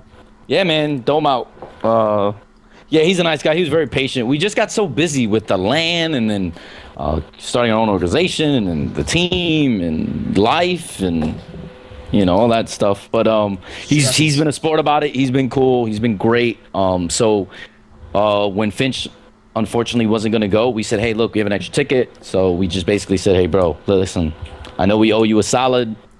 We got you. So he's gonna spend time with us. We're also gonna have documentaries of a documentary of TI3 and a bunch of other footage. You guys will be able to see him, and we'll give you guys here at Dota Insight first access to that documentary, so where you can see like one of your brethren with all of the Flipside staff hanging out at TI3 and stuff. And hopefully, maybe we'll do this again next year. But we'll actually spin it as its own contest. well, yeah, next year the But- plan's going to be I'm actually going to go and we can do a contest and make it for everybody to enter in the whole world and do a bunch of fun shit. So Yep. hopefully that happens. But yeah, so you can find all that content. Kenny's going to be there. Hector's going to be there. Yes. And then all that content is going to show up on Reddit. So, Weaver's gracious enough to have you guys on there, and you can check all the stuff out there, obviously. Any other last thoughts before we wrap this? Do we want to touch on Cyber Matt stuff this week, or should we just bag it and do it next time? I've got to head out soon, so Okay. if that changes your plan. All right. Kenny, Hector, last thoughts? Last thoughts, Yes. just Actually, shout outs and shit. only Kenny go first. Okay. No, Kenny. Oh, you, bro. Okay, so how about this? Oh. We'll bag Cyber Matt. We'll do it next week because there's a bunch of stuff on there. We're running short on time. If we have any chat Oh, from... Cyborg Matt's in chat. He says he's Can't get away with it. Now we gotta do it. All right. Gotta do all it. right. Gotta do it. Gotta All do right. it. Can't say no Should to we- Matthew. Should we even pop him in the call to do it? Sure. He's welcome to. Even one better. He should do his own analysis on his own stuff. All right. All That right. didn't get the Why don't response you I give him thought a it would. minute? Wow. And if he can't summarize his whole blog post in a minute, then Yes. probably not worth saying. All right. Oh, yes. I.e. I am awesome. That's what he's gonna put. Watch. He said we need a full podcast to dedicate to just the blog post. So we can power through that. Hector, what were you going to say, though? I love Finch. All right. Other than that, you started something. Oh no, I was just saying by the blank faces. Wow, guys, like that didn't get the response I thought it would have. It's okay though. It's okay though. Bad jokes. What are you gonna do? It is what it is. That's right. All right. So even better, let's see if Matt answers. Let's get Matt's thoughts on his fantasy team. And if Mott finishes up, he can jump in and give us his thoughts on his fantasy theme and some TI predictions, and then we'll call this a day. Matt, are you there? No. All right. Your top 3 TI3 predictions. Go on the spot. Jesus friggin' hell. Put me on the spot. The accent is funny here. Navi, Tong Fu, LGD channel. Yeah, good with the Tong Fu pick. I like that. Tong Fu is strong. They're gonna They're really so be impressive at TF3. Oh yeah, they're so good. I agree. I can't believe you put me on the spot like that. No, that was good. I like your picks. And then also double up on the spot. Have you finished your fantasy team yet? And what are your fantasy players? It's a work in progress, but I'm looking at Black, Sylar, Ake, Dende. God, Dende.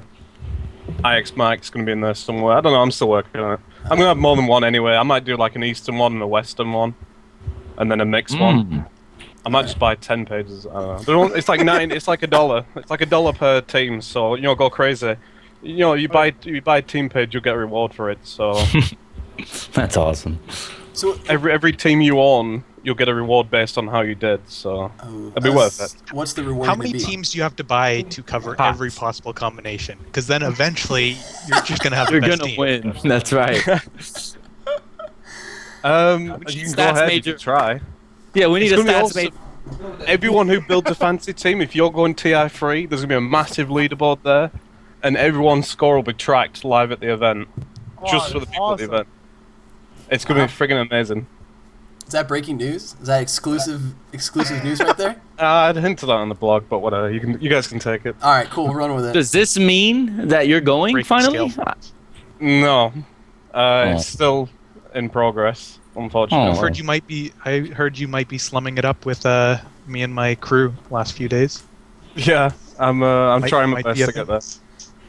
I'm trying my best to get there, so we'll soon see. As long as you get there, somebody let you sleep on their floor. It's pretty Yeah, much guaranteed. we Just have get there. We have extra It's just space in the getting there. hotel if you want. Like, you don't have to worry about it. Like, if you want, there's extra space in the hotel. You can actually stay with us. Actually, me and Tomas. Tom's here. Hold on. Look at the land setup we have here. So why don't you just stay at the Tom, Benner yeah. Royal Hall? What's up? Me and Tom. Me and Tom. All good. But yeah, What- so like If you don't have to worry about that If you expense. sleep in the booth, I bet it's pretty warm in there. There's probably enough room to put an air mattress down. They on have the ground. AC. All the play booths are AC'd. Yeah, so Yeah. you could just sleep in there. No one will know. I could just sneak in the clean back up. and sleep under the table where they had the computers. Yeah. And there's Just soundproofs, sleep too. in the Navi booth. They won't be You'll never using it notice much. that guy because it's Seattle. There's a lot of bums in Seattle, right? Like, isn't that like? Yeah, no, it actually is. It can't be worse than LA. There's so many down here. It's ridiculous. There's like a whole documentary that Michael Moore did on the amount of homeless people in Seattle. No joke. More. Or who was it? I didn't see any when I was Somebody. there. I don't think. I saw maybe like 2. Did you leave the Don't- event somebody much? Though? did. I didn't really leave the event much. No, I didn't either. I was there from 6 to like 1 every day. Oh, So- the tier 2 shifts were insane because I was traveling Yeah. with the players and the staff. So it's like, yay, 6 a.m., 5 a.m., let's go, boom, Yep. and then it's like we're leaving at like 2 a.m. and then it's like 4 hours sleep. yeah, If you're not going out and getting drunk. PGG. Yeah. I will never forget the moment where I arrive at the hotel. The first thing I see is PGG stumbling across the hallway, drunk as hell. I was like, right, yeah, that pretty much sums it up. Black hole, guys, I got a black hole. Guys, I got it, guys. There's some really good PGG stories, but we'll say that for another time. It's unfortunate he's not going to be there this year. I know. Might just fly him out for entertainment. All right. Let's talk about the blog. Oh, speaking of which, What? sorry. Alright. Did you guys hear about the M5 shit? About Yes, him being Oh, yeah. Scarface? Yeah. Crazy. I didn't throw it in because it really wasn't Dota related, but yes, that is. If you want a good I mean, story, It's somewhat related because Super it related. it's it kind of. suggests that the team may have been funded by Hell some yeah. legal funds. Listen, I hear you. I mean, Suggestion. Are they Scarface doing like stuff. money laundering or something? Yeah, Yeah. yeah. Credit card, yeah. It's not that it wouldn't be the Credit card first fraud. esports Well, they money launder. laundering situation. Yeah, they laundered in Bitcoin. I'm not going to get into the specifics. It's going to take too long. But yes, they took a lot of that money and they invested into Bitcoin, which actually, coincidentally, was a big part of the reason why the stock prices jumped last year around this time, as a matter of fact. So yeah, that's a Rule of thumb is generally stay away from bitcoins. a good rule to live by. But Yeah. how else am I gonna purchase things illicitly without That's right, bro. bitcoins? You're right. So Matt, you've got to decide which cosmetic is ruining the game this week. Jack Mark. Shaq Park. No, dude, I've heard so much shit over the Navi Queen of Pain set. People are Yeah, up that in was- I honestly arms don't over that. actually understand what's wrong with it. I don't know. I don't mind it. It looks fine. It's not great, but it's there, I guess. I don't think it's Alpine Ursa material, which a lot of people are comparing it, to. Fits but the character. I don't see what the issue is, to be honest. But I don't know. I'm pretty happy with everything that got in this week. Mhm. Damn. I had somebody messaged me today, be like, "Yup, getting some inventory expanders this week."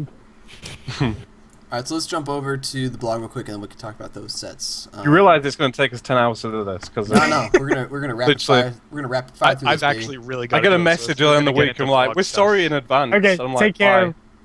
All right. All right, Reaver, everybody's talking to you guys. Really favorite fun. mod. Yeah, thank you Eva for coming on. This is my favorite Dota 2 related show. Thank Don't let you. anyone Yes! tell you Thank you. otherwise. Thank you. Thank My you. man. All day. Hombre. Any Have a good one, shout Doc. outs or any announcements you want to put real quick before you take off? Just follow us during TI. We're hopefully gonna do some cool stuff. If not, you can watch us fail. All right. Well, man. Nothing like Either way, it's going to be awesome. Well put. Well put. Thanks for coming on, Well man. played. You're always welcome. Whenever you want to talk about Dota with us, you're always welcome here. Yep, take See you care. guys later. Take care, man. Bye. See ya, bud. All right. So right away, Windrunner. It's pretty hot, right? It's a pretty sweet set. Yeah, it is. Yep. The hair is pretty cool. Yeah, it's very nice. So let's just try to power through this because we got a whole bunch of stuff. Thanks for coming on, Matt. Sorry for it being so impromptu. Immortal items, real quick. Everybody's own. What immortal items did you get, Kenny? That's I got good. the Venge hooky thingy, the crescent hook thing, or whatever. Very nice, very nice. I got the Kunkka sword that has a giant ass whale that comes out of the ground. Pretty sweet. Not as cool as the Venge weapon, but still pretty sweet. Hector, what did you get? You look I sad. got the failed druid. I got the failed druid, bro. Valve. Raise your cauldron. Raise it. That's awesome. So for You should this make me a post, gift for that. I You should make me a streamed- gift for that. I streamed for like, I think it was like almost 11 hours to do this one because it was so much freaking content. Wow, And yeah. like every time I glance over to chat, all I would see is raise your cauldron like, for like hours straight. It was That intense. is It was sick, bro. I was saw tired on after. Twitter first, and it was just like 3 lines. I'm like, what the hell is this? This has to be some kind of face, but I don't know what the hell it is. And Yeah, then I hover- get on hover Twitter, over and the splash image, hover over Windrunner. You'll see. All right, I don't know. going up. Raise I don't your think they'll cauldrons. Yeah. Anyway, after the stream Oh, ended, it's hilarious. I had like 1.5 thousand people watching still. So I'm like, well, I'm leaving now. So who's online? So I looked online and Wagamama was streaming. So I was like, right, everyone go to Wagamama's stream and spam raise your cauldrons. we all jump in his stream, and I immediately get banned by one of the chat bots. I was like, right, that's a pretty good time to go to bed. It was funny. That's awesome. That's hilarious. Which one did you get, Matt? Did you what one did you win? I got the Venge. You bastard. That's the one I I'll wanted. trade you if you want to trade. Oh. I want Yo, the where's my Conquer. shag bark, bro? If we're talking about Oh, trades. no. I'll give you a shag bark if you want. I thought I'd give you one. No, man, you don't like me that much. I'll give you a shag bark. You don't like me at all, actually. Hating on my shag bark. That's right. It's all good, Last though. time Wepus was on too, he said he was still missing out on his shag bar. He was bummed. People Fuck. put in these claims. It's like, yeah, I ain't got my shag bark yet. I was like, wait, who are you? What? What's going on? No, don't worry, Hector. All right. I'm You got, holding you you got to a it, shag bro. bark on. All right, got it. Oh gosh. Solid. All right. It's in the Yeah. post. Raise my gay cauldron. Yay. Fuck, man. Raise your shag bark. All right, hell yeah. I'll do that all day. So funny. All right, let's power through this blog since this is gonna take forever. That Immortal was items sick. are pretty awesome. I'm very happy Right. and pleasantly surprised Basically- with these. All the immortal items give new animations, whether it's like attack animations, loadout animations, or particle effects. So that covers that section. Beastmaster, for some reason his eyes were closed. They're now open. Fancy team stuff. Rules on that was updated. Just basically just the layout of the page and just covering in more detail. And also, people on your bench it actually shows what role they are now, so you know if they're like support or carry or whatever. Very nice. We got the mammoth, and we got the bird. Have you guys got yours up and running now? No, Mhm. I don't Basically- understand it. Can you explain this? Right, so for the mammoth, you need to put together a fantasy team. Once you've done that, then you'll get mammoth bait, which you can use to climb in for a mammoth. And the bird one is basically do some predictions. If you haven't got it yet, there's a little buggy. Maybe just change a prediction. You know, just change it and then change it back, and it should drop for you.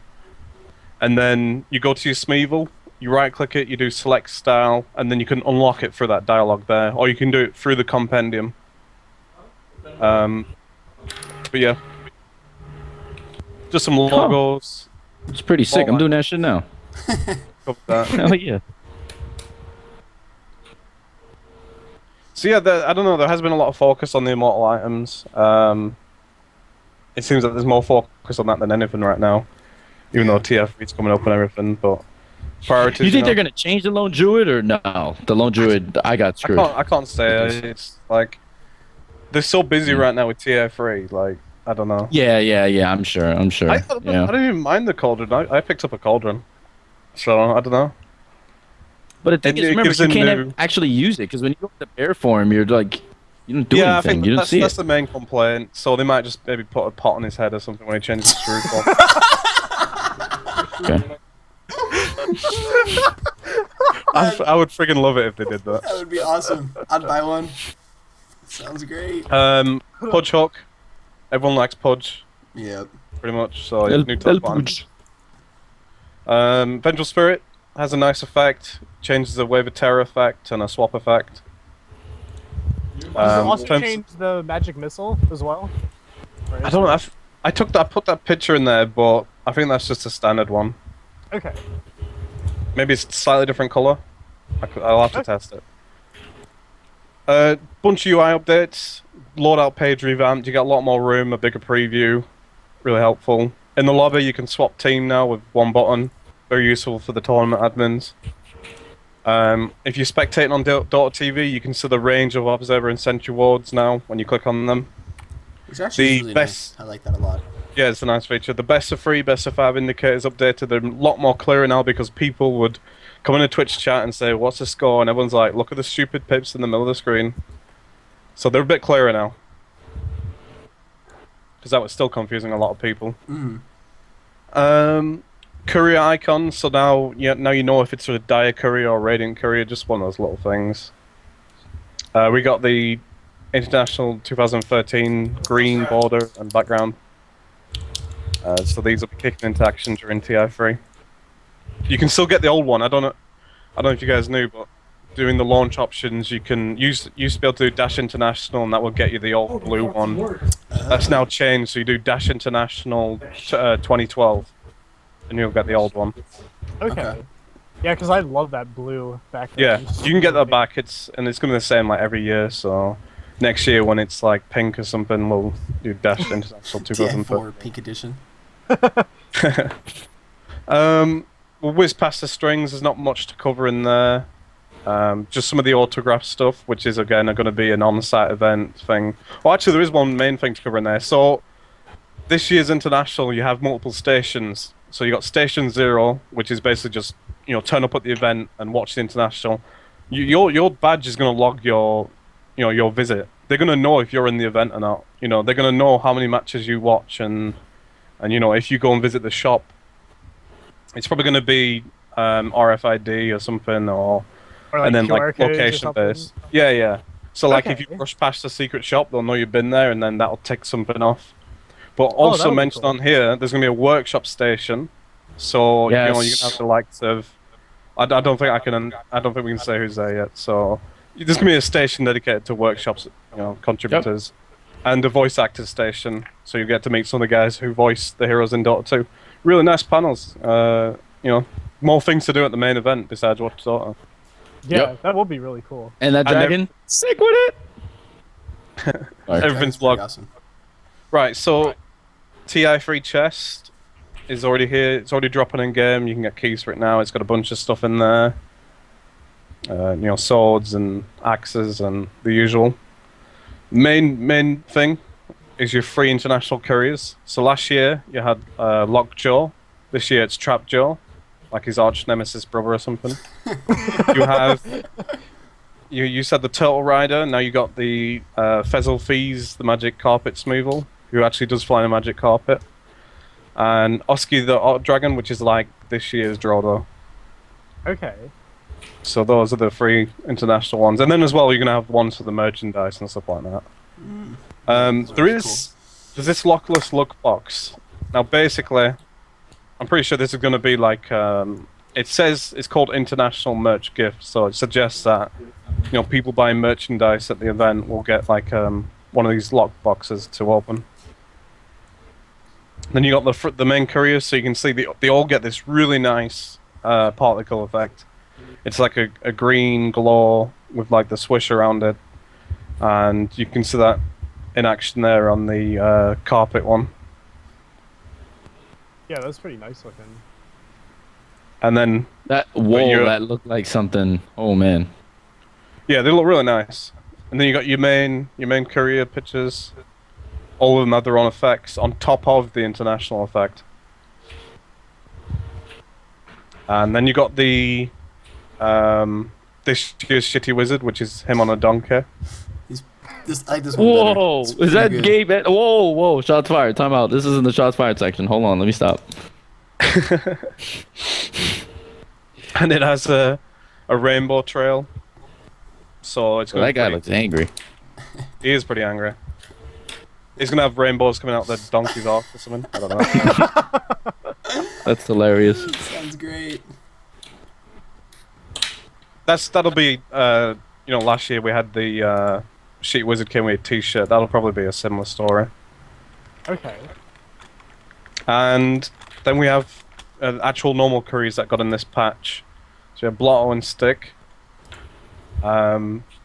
which is probably one of the best looking curries in the game right now. Oh yeah. Like I mean, the amount of work they put into this. It's got loads of animations, just really high detailed, really good to look at.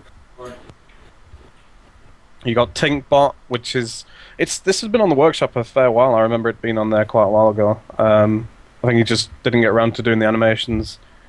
It's basically like a little Tinker type robot, March the Machine, and it flies, delivers things. It's got its own effect. Then you've got this Alfred, which is like a alien type courier carrying a little bag. Looks pretty cool in game. Little thing. Does look pretty cool. Something weird, that's for sure. You got Death Ripper. This is actually like so we got the brand thing now. So basically, Elgato, the Beyond the Summit courier came out. You can see that's tagged with Beyond the Summit in game, like a little icon on the picture.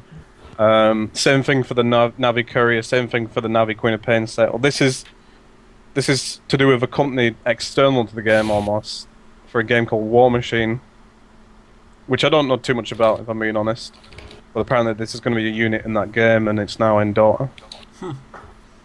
Has its own particle effects, like green smoke coming out the back. You know what's interesting is today I went to lunch with a buddy and we were drinking beer and we were talking about buying stuff for like other games within Dota 2, and we were talking about Saints Row the 4th, and that there's a if they made an item for Dota, it'd probably be like a giant purple dildo for Axe or something like that. That's just how the Saints Row guys roll. But Matt, what do you think about that in the future? Like, do you think that's It's end of the day, weird? it's all vetted by Valve, so okay? I don't think we'll have hope Axe building a giant dildo if that's what you're But asking me. I mean, that would be what Saints Row does. Like, they just do crazy shit like that. That good promotion. Like, I'm gonna I'm buy really Saints Row sorry, 4. I need to take this call, so you guys will continue. I'll get back ASAP. That's fine. Okay. We'll pick up the torch. I just hope that they don't do like the promotional type stuff that they have. Yeah, everyone was so mad about that courier. I didn't understand why. I think it's fine. It looks good. It's an ugly courier. Just don't buy it. Yeah, that's my attitude. It's not your money. If someone wants to spend the money, more power to them. It's not that big of a Yeah, deal. that chaos set is sick too. By the way, too bad the hero is not that fun to play. No, he's not. But it definitely was a cool set. So this is where the sets were. Some people were crazy upset about sets this week. I don't know why. Same attitude. If you don't like it, don't buy it. That's kind of all you have to worry about. But I think this chaos set is definitely cool, and he's a hero who doesn't have that many sets. So every little bit helps for him.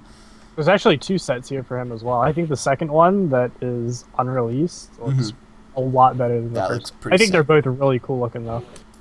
I agree. Second one a lot better. Kenny, what do you think about this Crystal Maiden set? Good, bad? It's I don't think that it's too different from her default set, but I really like the Mystic Staff for her staff and how they put the icy stuff on it. So I think that's really cool. But As for the hood and the shoulder pads and stuff, like I don't think it's different enough. But the price isn't that much on it either. I think it's maybe $8, $9 or something. Yeah, it's relatively cheap, which is nice. And then same thing, Dry Ranger's another one of your favorite heroes. What do you think about the Dry Ranger set? Do you like this one? I think there are better ones, but this one isn't bad. It's definitely cool. I like the helm a lot better because I feel like the last time I got the helm was when she got the short hair. But I really like this helm. I like the bow. I think this is a pretty sweet set. I definitely would like to pick it up for Dry Ranger. Those I legs. will say though, the green highlights on It's it, just I think are a banging. really nice touch. Yeah, it definitely is a nice accent. And Hector, this is your more of your speed. Keep to the light. What do you think about him? I think he. Yeah, I mean it's okay, sure. I think like is that a pony? Like what's the deal here? But Small, tiny little horse. it's okay. Like I mean it's all right. I think these I like the cosmetics are staff. cool. Yeah. I mean, yeah, it's all right. It's just not my speed, honestly. Yeah. Sorry. Yeah, and I think the Kunkka one too. Same thing. Like it's cool if you're a big Kunkka fan. This is a cool Speaking one. of Kunkka, the one on the workshop right now, holy crap! Did you see that? No, I Did you see that haven't. one? Oh man, you should watch. It's like 5,000 or like 4,000 like favorites. Like it is honestly it's going to be the best cosmetic in the game when Really? it comes out. Okay, I'll it's- go check it out. Yeah. These are pretty good too, though. I'm not hating on these guys. They did a good job here, but I don't know. I feel like Kunkka has a lot of stuff that's sort of played out. The new one I saw in the workshop is phenomenal. These are more along the lines of like I want to see kind of like a quirky Kunkka now, like a Captain Jack Sparrow like parody or something instead of like the standard. Because I feel like they all look like Kunkka. Mm-hmm. I don't Yeah, know. just Is it slight me? variations. Right? No, like no, I don't agree they with you. look like him? It's like here's Kunkka So with a it's- peg leg. Like what if he had a hook for a hand? Like, Yeah. just tiny little things that aren't really that big of a deal. The Mm-hmm. Lone Druid one too. I think kind of the same thing. It just looks like Lone Druid. Yep. Nothing about it Agree. really stands out. I'm totally content keeping the one I have now with my. My 100%.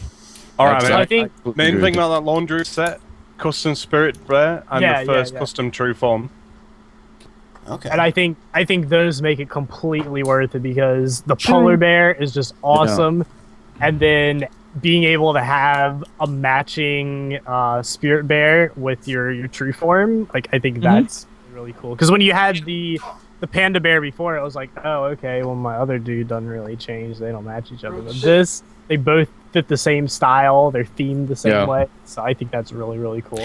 I just don't like the white polar bear thing. I don't know. For some reason, I would like to see like the color scheme is a bit weird Yeah. on it. Mhm. Yeah. Well, to see. What do you think about this Lena set, Matt? Since you have this call? or black one. I think it looks fine. It fits her really well. Little book on the side. I really like it. This is Shit probably is the one I'm going to buy. beast. Out of Yeah, I all the like sets the- that are So added. one of these, all these new recently added sets, a lot of them are pretty cheap. In Yes. comparison to previous added sets, looks like they've Yeah. calmed down a bit with the pricing on these ones, and they're a lot more competitive. Which is good, I think. I Yeah. know for me, it got to a point where it's like, I guess I could pick one hero every time there's a chunk of sets where they're like $5-6. That's like impulse buy purchase level. You know what I mean? They've always said that the cheaper they make things, the more they sell. So it's why the summer sales and whatever sale they do is always so successful. Yeah, this Lena set is beast though. Lena set is beast. Hey Matt, have you seen the man? I don't want to keep doing this to your post, but the new set for Kunkka, the armaments of the Leviathan. yeah. Have you seen that Yeah, one? Tell me that that's- doesn't that look awesome? Yeah, it's a really nice set. You can definitely tell when someone's really put a lot of effort into their set, and that one just stands above competition. Yeah. I 100% can agree. imagine that one easily getting in. Oh, It yeah, might have got I'm- in this week's, but that would have been like 3 Kunkka sets and a bunch of single items. It just probably went overkill. I think Yeah. you'll ever see 3 sets for one hero in the single patch, but still, it's a really nice looking set. Yeah. I like this Marana. This Marana's cool. I really Yeah, like it was- the Verona. It was on the workshop for a little bit. Well, probably one of the first sets that went up there, I think, for it, and it's really nice. Just got some feedback on it and tweaked it, and looks really nice now. Yeah, I'm a sucker for Marana sets, and the mount I think is really cool. I play Marana a lot though, so the more Marana sets I get, the better. Right, you recognize this Naga Siren set? I do. It's pretty sweet. I still don't like Naga Siren, but I'm tempted to buy it because it's cheap and it looks awesome. Yeah, this is one of the Nux's sets. This is from the first Polycount competition. Mm-hmm. Yeah, Really it nice. still looks fantastic. It's a shame that it took us a year, but imagine this in TI2. Well, we this got thing another would've one. sold more than We- anyone. We've had a couple of sets from a Nux, in terms of Naga Siren. I think But are this one, good times. the Skywrath wings that are in the international set, those are Nuxies too, aren't they? Potentially, mistaken. I can't. I know which ones you're talking about. I just can't remember if those are hers or not. Oh, this Most Naga's likely. good. And Naga's going to be It does a lot picked of too good at stuff. TI, so it's going to be really good. I'm all for Yeah. people creating, especially artists. I keep trying to tell people it's best to create content for heroes that are going to be seen the most. And unfortunately, like heroes like CM, right? Like we have another one of CM. CM's just not played enough right now. So if we want to popularize these people and we want to popularize this gear, I think it's best to use heroes that we see the most. So it's good that Naga's out because Naga will be picked in TI3, and I think it's awesome for Naga because That she is looks one way sick. to look at it. But Sick. these sets are still doing really well, even because I mean, at the end of the day, for sure. Absolutely. in pub games, people want to pick up and play anyone they can. Yes. I find it crazy that it took us so long to get some agree. put sets in the game. It had, you got to think like when you look at how many matches are played in Dota 2 and how many more are played using the hero pudge, and it's like nobody's made a set for this guy yet, and like it's just massive. That last putch set, the Jason, I call it the Jason Voorhees, sick with it. Yeah, I bought it the moment that I can could buy it. guarantee that is probably one of the best-selling sets in the game. Yeah, for sure. That thing Purely is, the fact that it's on pudge as well, but it also is a brilliant set. yeah. So then we move on to Nyx Assassin. This is my and favorite set of this whole There's, post. people have two opinions on this. I really like it. I mean, it's really Love hard. it. These kind of heroes, like phenomenal. Venomancer, Nyx Assassin, it's really hard to make a nice item set for them. And this one just fits in really nicely. This is the Kurt Cobain Nyx Assassin, bro, all day. Get it. I'm down. I bought it. Fabulous. Love it.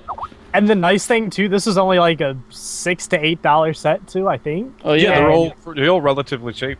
Yeah, and it looks amazing. Like, and It's phenomenal. it changes him a ton. His color scheme is much different, but I think it fits him so well, and it's Oh, just yeah. really, really nice looking. That's it, bro. He's a rock star now. All day. Yeah. I really wish they would just go with that kind of pricing, because I mean, when you look at it, like, it's not always, I can understand if it's just like one or two sets getting in the game every week, but when you take a big bundle of sets, make them cheaper, because then, I put what, like, $15, $20 in my Steam wallet, I might as well just pick up like 3 or 4 sets, instead of just paying for one. So I think, obviously, they'll know from their end, but I think more aggressive pricing would be helpful. Yeah, like even that Pudge one was like what, $12-13, bro. I bought that shit like it was hotcakes. That one to me felt worth it. Even this Kunkka one, though, I don't want to like give them the but I'm gonna pay good money for that shit. That shit's that good. No offense to any of the other guys that made this the Kunkka set in here. I feel bad that I'm doing this, but I just feel like certain sets are definitely worth the price. Other sets, like even this Nyx Assassin one, I felt like charging $13-14. You could do without it. So I agree with you. I definitely feel like certain sets can definitely be marked up, but let's not get crazy. Yeah, and it's all personal opinion. Like, one thing you might not like, people actually love. For sure. So I know that you spend your money how you want to. So, Yep. Obsidian, out. So many name changes on friggin'. Some I hate with writing. I OD. hate it when Outworld Devourer gets items because I always end up writing. And what throws me off is in the files he's still called Obsidian Destroyer. So it's whatever. Rant over. Yeah, this is like a nice little set. Nice little set for him. Yeah, he's cool, but he's like so dark. I wish they did like I would like to see him like a Nyx, right? Like his color scheme change. Maybe invert the colors or something. But because to me he still looks the same almost. It's just his face shape changed. Yeah. So And the wings on the back have changed, but it's. yeah.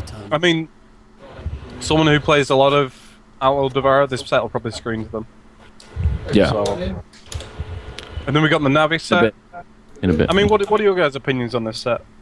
I think it's a fine set for Queen of Pain. I don't love it, so I'm not going to buy it. I think it's kind of odd that Navi's attached to it. Like, there's nothing about this that makes me go, oh yeah, Navi. They also basically cheat. Well, I don't want to say cheated the votes, but they did some stuff that were kind of weird in terms of votes because, I don't know. I think these content producers have a hard enough time getting their stuff in the game. Like even us, right? Like we've had concepts and we want to get our gear out because we have people in Flipside that are content producers and stuff. And we have people that are very good friends with Flipside that are content producers. But I feel like using our clout as Flipside is definitely I don't think it's very good for like the poly count scene because I think it's let people's art speak for themselves. Let's not try to hammer it with like the marketing of an organization. So I don't know. I don't like the integrity of what happened because I feel like end of the day, if Valve don't like your set, and it doesn't matter how many likes you've got through Facebook, and how many upvotes in the workshop, they can see where the traffic source is coming from and all that lot. If they don't like the set, it's not going to get in. So yeah. You can do that. You can do that, but I mean, it seems unnecessary. I completely agree. I just hope these content producers that are working with organizations are getting a decent deal for themselves, because recently I've heard about some people approaching workshop artists, and it sounds like the artists are not getting the best deals on offer there. Yeah, I know. I mean, we've tried, but I don't look at this as a way to make money. I look at it as you're poaching talent. So in particular, if this becomes a trend, we're going to get into this trend and we're going to do the same things. But the thing is, I don't really want, so like I speak to Frosty all the time and other people whom we won't name. I feel like it's bad business in the long term for a team to start doing what you're saying, because I think it's because in relative terms, the amount of money you make from this isn't going to be worth more than the good publicity you'll get from this in the long term, in my opinion. So I think having content producers on your staff and then helping them promote it that way is good it's mutually beneficial for both. But I think I agree with you. I've heard the same stories, and I think I've always thought that's kind of that's just not cool. Because, at the end of the day, if taking the artists are spending a lot of time to create these items and models and everything. Yep. If you're an organization, really what you're doing towards the item is a little bit of marketing maybe, but that's not worth more than what the artist is getting by far. Absolutely. But like I'm saying, I still think it's good to have these guys on your staff to help you in other areas. If you get them on your staff, then that's even better.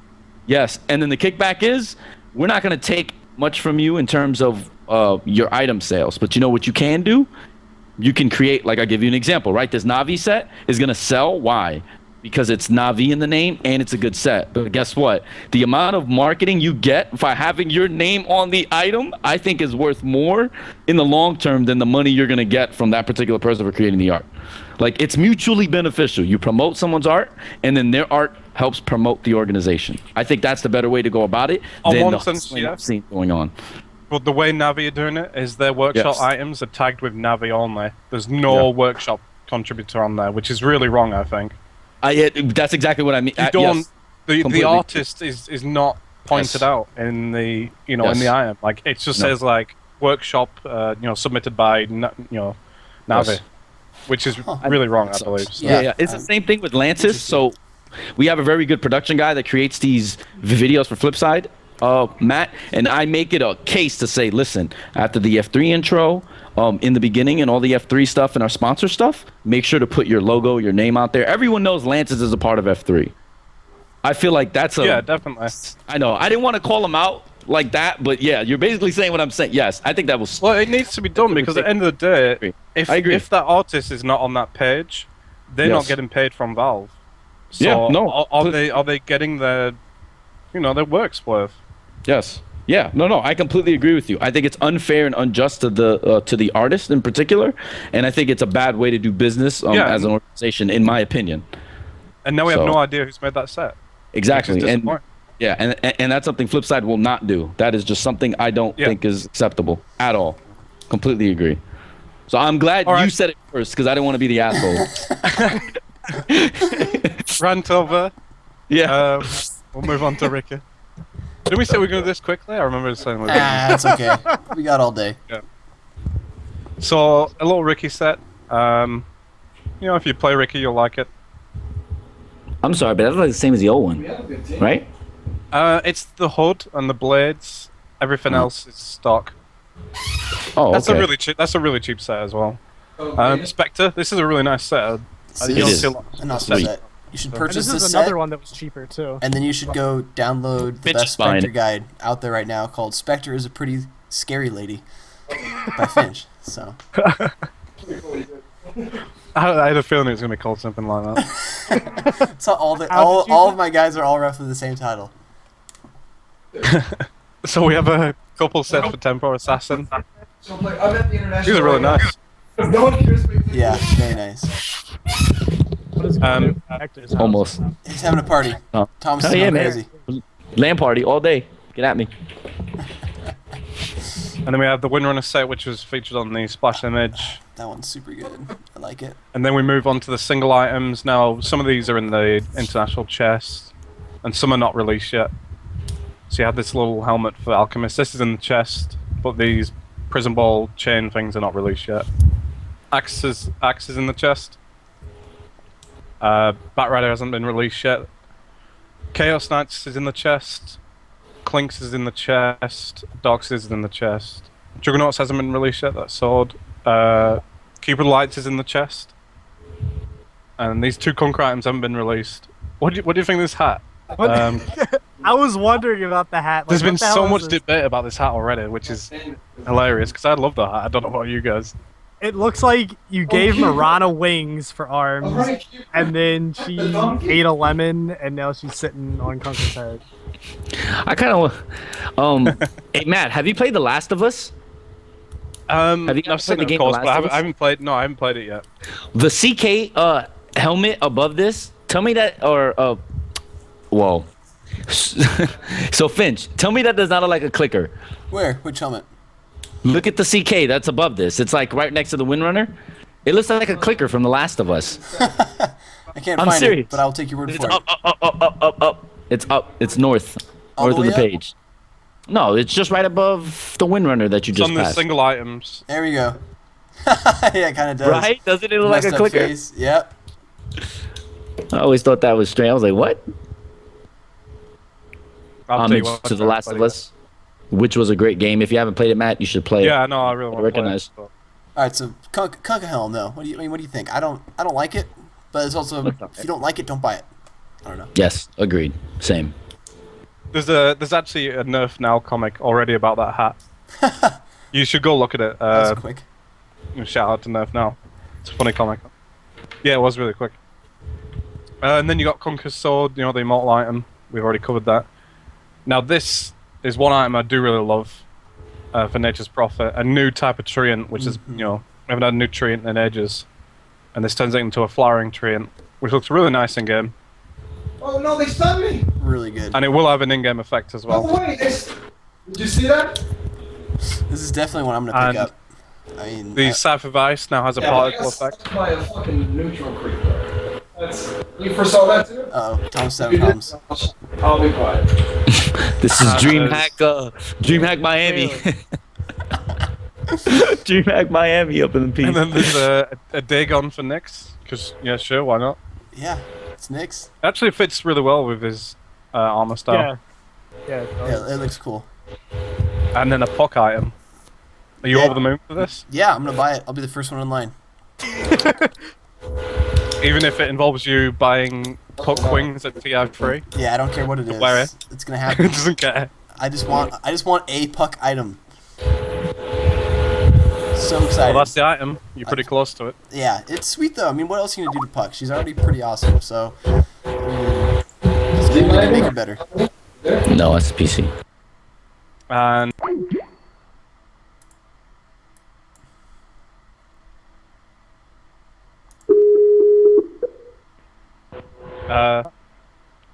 did everything just blow up there? Everything just blew up. Skype died. RIP. Damn Skype. Right. Hook for Podge. Nothing stops this. We're not stopping. Oh, just keep going. Keep going. Yeah. Roll through. Which we've already covered. Rubik's staff. This is in the chest. The Skyrath wings, which are really nice. Those are Nuxie. She confirmed it in chat. Alright, yeah, I thought so. You can tell they're so high quality. Ooh. And then some single Spectre items, which are also in the chest, and a Sven sword chest tied on the boat. It's really, I want this to be honest, it's in the chest. He actually carries a little boat. Vengeful Spirit, a mortal item covered, and then a new Witch Doctor mask. A new ward, which is styled on Rubik, and this is already in the store. And then, so moving on from there, this is the panels for TI3. So basically, you're gonna have an announcements panel, which will probably be shown off somewhere, at the main event. Tell you all the upcoming events. Like Dendy's signing items at this time. At this okay. set. So it's just more to keep you on par with the event. And then these are on-stage pods. So from my understanding, you're gonna see the player cams on these, or the hero portraits or something. And it's all gonna tie into the main event. And then you also have some side panels. It's all for the main event. Some of these may link in directly in with Dota TV as well. I'm not sure if that's been confirmed yet or not, so we'll have to see. Autographs, we brushed on this. Basically, they're gonna have. So as I mentioned earlier on, all the all your badges and passes are tagged, so they know who you are. What your Steam account is. So if Dendy's doing a signing session, he'd basically, I'm gonna guess he's gonna like sign your badge or something, or scan your badge, and then inside your Dota 2 inventory, you'll get an autograph item. And then you can then apply that to any item you want. So you want Dendy to sign your Dragonclaw hook, get his autograph, and then apply it.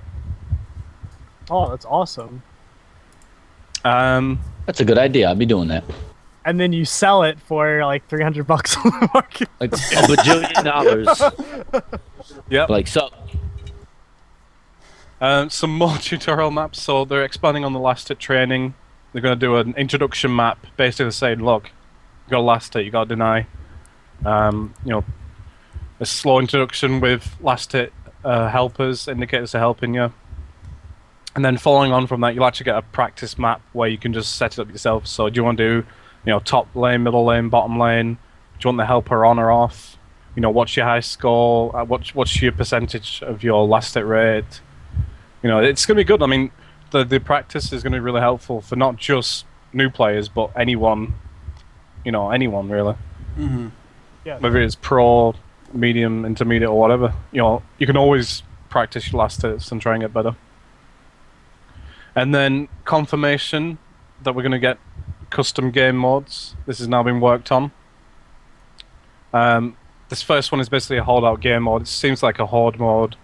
It just seems like a really test bed game mode. So it's basically like waves of killing couriers, and then waves of eventually killing Slytherins, which are not in the game yet.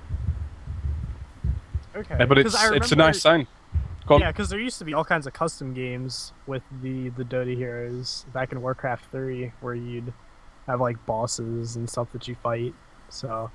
Yeah, I mean, if we get anything similar to that, it's gonna be really nice. And this can also tie us over. This is scripting based, so this could also tie us over until we get the full SDK. Yeah, definitely. The scripting engine is pretty powerful. All the tutorials are based off that, so that gives you some idea. Some music updates and tutorial announcer line updates. So they changed the. She used to say Aegis of the Immortal. She now says Aegis of the Immortal, which is the correct way to pronounce it. Is it Aegis? I've always said it wrong. It's Aegis, but a lot of people don't pronounce it like that. No, people don't like it. I don't like it. But I call it a token from Kongor. Talk from Kongor. And that about wraps it up. All right. This is gonna be really bad, but somebody called it Trayvon Martin earlier. Just saying. I played a game and somebody goes, "I got Trayvon Martin." I was like, "Oh my lord!" That has nothing. Like I know Matt is probably like, "What the heck is this guy talking about?" But yeah, Yeah, I heard he's that. I was same like, like- "Oh man." Yeah, sorry. all Just thought that. Wow. And Matt, question for you. You probably don't know, but are we going to get? Is there any chance we get Legion Commander before TI3, or should I give up hope? I honestly don't think we will, Okay. because right now, literally, I don't think people realize like everyone working on Dota 2, be it an artist, modeler, programmer, everyone is working on TI3, and has been for the last month or so, if not longer. Mm-hmm. There's just so much stuff going on this year, and so much stuff to organize and do. So I don't know. I doubt it. I swear. It's unfortunate. This seemed like the last big push. With so many sets and so many, such a big patch. It seems like this will tie us over. Don't forget, the players are getting there in the next couple days. Mhm. Group stages Okay. start. So when the players are in the office, I can't imagine. Then put out a We'll new also hero. put out a new hero at the same time. Mm-hmm. Well, do you think that we'll get maybe a big bug fix But it patch just- or something? Oh yeah, This anything like bug fixes and stuff like that. I imagine they could carry on doing that. Because I but- know this week didn't they do? I mean, I'm not saying it Shadow- isn't going to happen. There's still a chance we might get it, but I don't think we will. Because they did the Shadow Demon Golem fix today, where you can no longer purge out.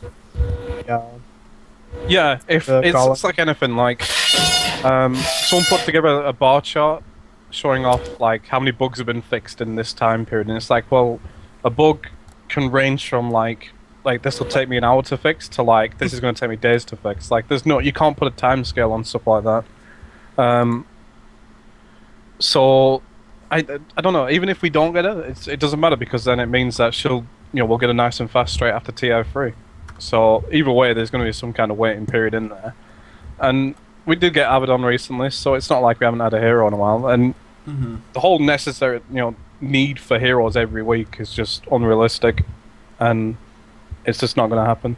And when all the heroes are ported over, those people are going to have to jump on a bridge or something, because like they're going to be waiting months for new heroes. Yeah. Which I think it's just kind of the culture. I mean, League of Legends did it for a long time. But you get a hero every 2 weeks, and I know now they're scaling back. So I think sooner or It's later that just mindset so will change. like the quality you look at all the recent heroes added. The quality on those models is so top notch. They have all this animation work and extra animation work. You got aggressive animations, injured animations, loadout animations, teleport animations, force staff animations. Like on top of that, your voice acting, your scripting, your effects, your particles, your programming, and just everything else. Like you can't realistically churn out heroes at a rate that fast. Now the community thinks it's possible, but it isn't. Yeah, very much so.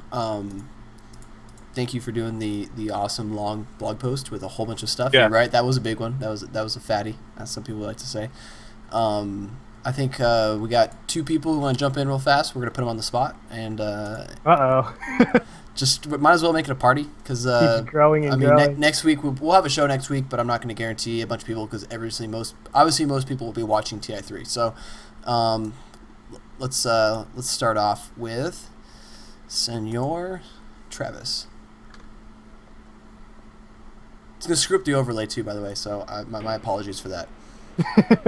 Hey Travis, you there? Hello. Hello. Hey, thank you for coming on. How'd the charity stream go? The charity stream went well. It was a lot of fun. It was 12 hours of casting goodness, but it was different because you got to switch it up. I played Pudge Wars mid, and then we did like a 1v1 tournament. I thought that was really cool. So Very nice, very nice. All right, put you on the spot. Top 3 international. 3. oh god. Go for it. 3 teams. All right. Do you want a serious answer? Or do you want my answer? I want your answer. We called you, we didn't call serious. All right. Damn! Ouch! Wow. Shots fired. Jesus. Get some. Oh my god. I get on here and you guys are like, all right. Just like go. Yeah, this happened to me too. Yeah. It did. see- Except see, I gave you like a 30-minute warning. We didn't give Matt any warning. We just called him out of the blue. So Listen, can I just say something before I go here? Is like, I really wanted to say Matt's blog post was really in depth, and I really loved a lot of the items. But you come in here and you rush me, and just like, Trying to be nice, guys. But yeah, all right. Top 3 TI3. I don't know, man. This is tough. I'm gonna have to go with. I know this is kind of like a cop-out answer, but I think this is probably the best bet. Is that they've just been. And by the way, there's no like statistical basis for these predictions whatsoever. So just get that out of your mind. But I would think that Navi's gonna be probably 1. Okay, that's my first prediction.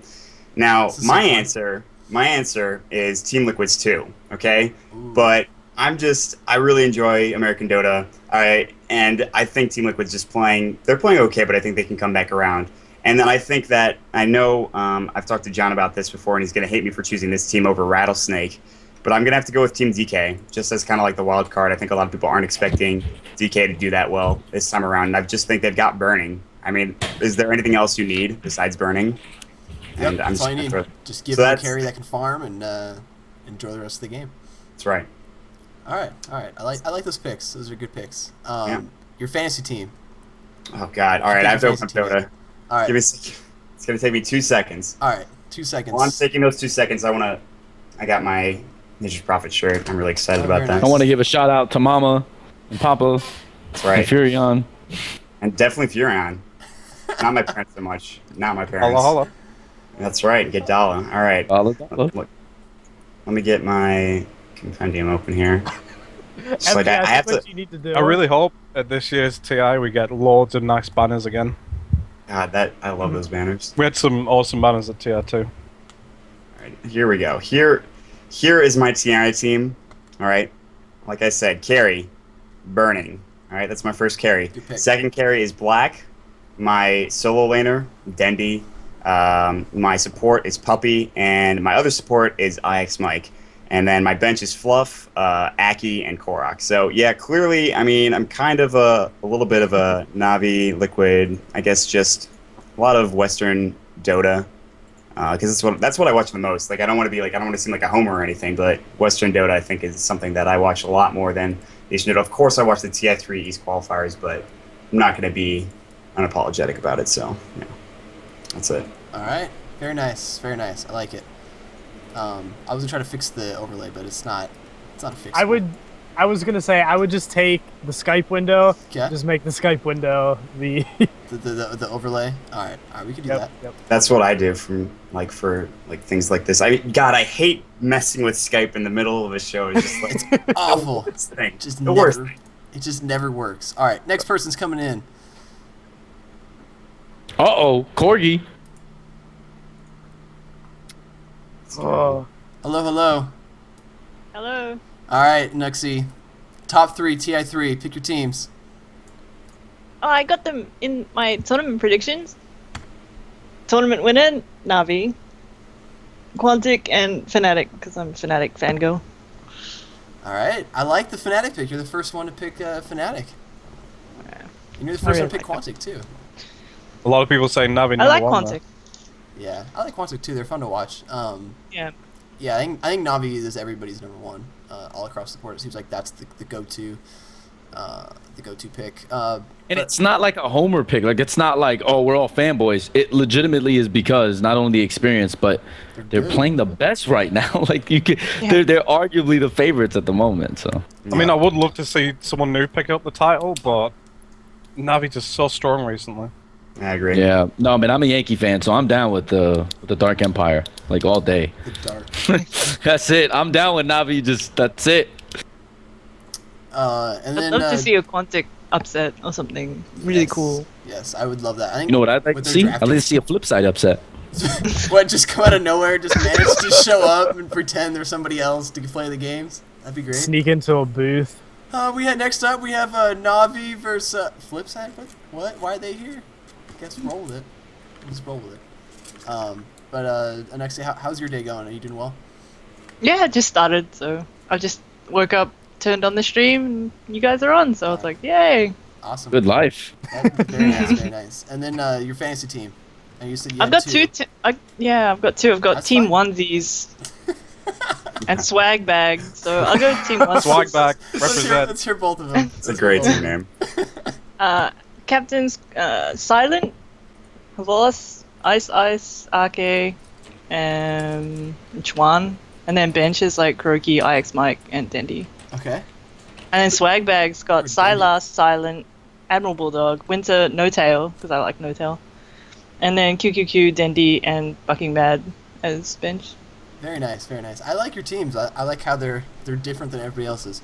Dendy on the bench. I don't think he's gonna be happy with that. Dendy's on the bench Dendy's on on the both bench. teams. He got benched twice. Sorry, Dendy, you're on the bench, mate. He's getting You the just got water fired as a rough. GM, Anuxi. Just saying.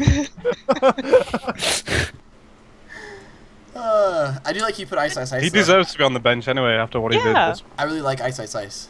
He was Yeah, a guy me that too. was like on the cusp He's for me. cheeky. I think he's awesome. So I like that pick. He was supposed to be retired though after TI2. I hope Burning doesn't do the same thing. Oh. Hey man, I'm retiring like this tourney and then wait, There's Burning. no way. If they win or if he gets paid, there's no way he walks away. Oh, I think if they do win, they I will hear walk you. away. You think That's so? the best time. When you're Yeah. at your prime. Yeah. I just won Yeah. $1 million. Boom, bye. Go out on top. Yeah. And then next, you got called Then out we in see him chat crap. by having Dreams as your Easter qualifier, Dream Z. Yeah. Wait. I Pinoy did. Dota It was is the number best one. Dota. Pinoy Pride. No Dota. Hey, you did I not hail love Pinoy Pinoy Dota Dota. is the best Dota. It is. You're outnumbered here, Finch. Alright, I'm sorry. Mm-hmm. I'm outnumbered. by Dreams quite a just bit. had too many dreams and it didn't work. Their dream was With a Z. I would have put Mineski as my second, but I thought I better have something. I got Rattlesnake right. That was like my only prediction that I ever got right. That was a Want good 'em. one. I'll take that. On them. All right. Let's wrap this up because we're turning into a party, and I don't know how many other people we can host in this call. I guess we can call Weapus and see if he answers, and that's about it. If people I want to bug. I think he was streaming, so we'll just pick up in the middle. Has he got of a the real stream. microphone yet? I When don't know. Webpass is on, it sounds like he's talking through, like, I don't know, it's Let's terrible. find out. Let's just give it a call. Just drag him in. Let's see what happens. Alright, well. He's on DN. There's no way he's here. Actually, I'll message him and. I'm pretty sure he's. Oh, streaming. hold on. I just wanted to hear his top three because I think his top three would be pretty good. So let's wrap this up. This is a party, and let's end this Told party. him to answer. So this was the next episode of Dota Insight. Thank you guys for watching and listening. My name is Finch. You can find me on Twitter at IndieFinch, INDIEFINCH. Same thing for Twitch. You can join the Dota Insight Guild if you want to invite. Send myself, or I think, actually, we have a bunch of people who can invite. So just find someone who can invite. If you find me on Steam in the Steam group, I'll toss you one that way.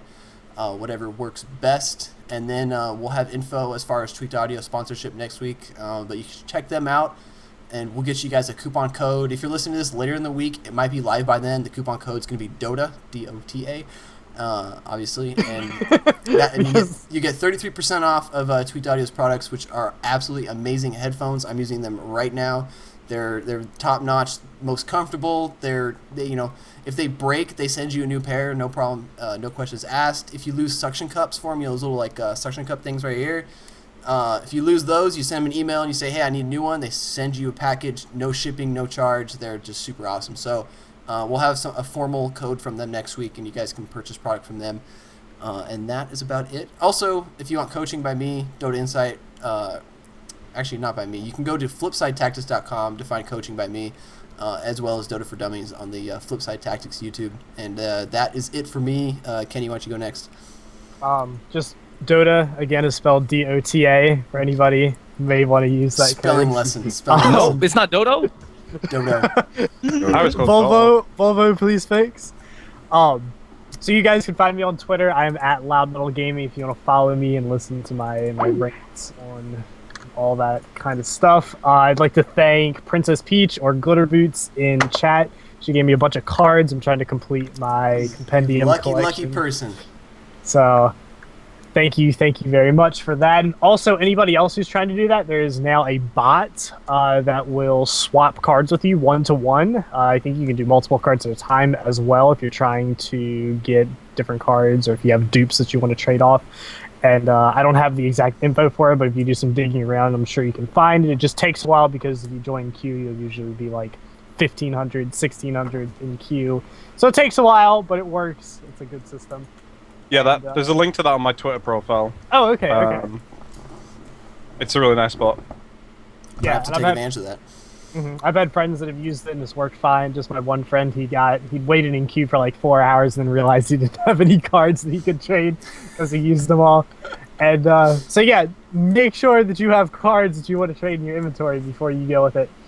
And yeah, all of our stuff is at dotainsight.com. Again, I'm going to be at the International doing some stuff. I don't know if we've revealed the stuff that I'm going to be doing yet, but we'll wait. Well, that'll be a bit of a surprise. And streaking contest down through what was it called? Pike's Place. Oh, yeah. Pie eating contest at the food festival. They're gonna have it in Across the Seattle around that street. time. Oh, that's gonna be great. Kenny's gonna be one of those I- guys that'd who be awesome. stands on the corner with a sign that says International. He's gonna be spinning it and flipping it around, Feed and holding me. the sign. It's I'm gonna gonna be. Great. it's gonna be like full cosplay too that I'm decked out in. I don't even know who I'm cosplaying Crystal yet. Maiden. Crystal Maiden. Yeah, He's there just you gonna go. wear his usual It's gonna happen. clothes. It's gonna happen. mask. All he needs is a mask. And so I've got my staff. thought you were I've got cosplaying my Purge. sign. Nah. Shots fired. Oh man. So bad. But yeah, I will be there. So if any of you guys are there, feel free to come up and talk to me, and we'll have a chat and go out and grab some food or something. And so yeah, that should be a great time. And yeah, if anybody needs to get in touch with me, just tweet me something, and I will be there. So Perfect. and yeah, that's all from me. Let's keep this order going. Travis, you go next. Me? All right. I guess thanks for having me on for all of like the 5 seconds I was here. But That's okay. You had charity's more important than us. I mean, that's Right. Charity's a good cause. I try to You had keep take it in care of business. perspective. I mean, I would have loved to have been here for the entire time, but sometimes conflicts don't work. That being said, it's fun as always. So if you want to follow me, you can follow me at twitter.com/montdota2. And yeah, if you're at TI3, I guess I'll see you guys there. So it'll be fun. Very nice. Stephanie, why don't you go next? We'll loop this. We'll snake it back. What am I doing? Twitter. Shoutouts. What do you have to say? What kind of monsters have you hunt recently?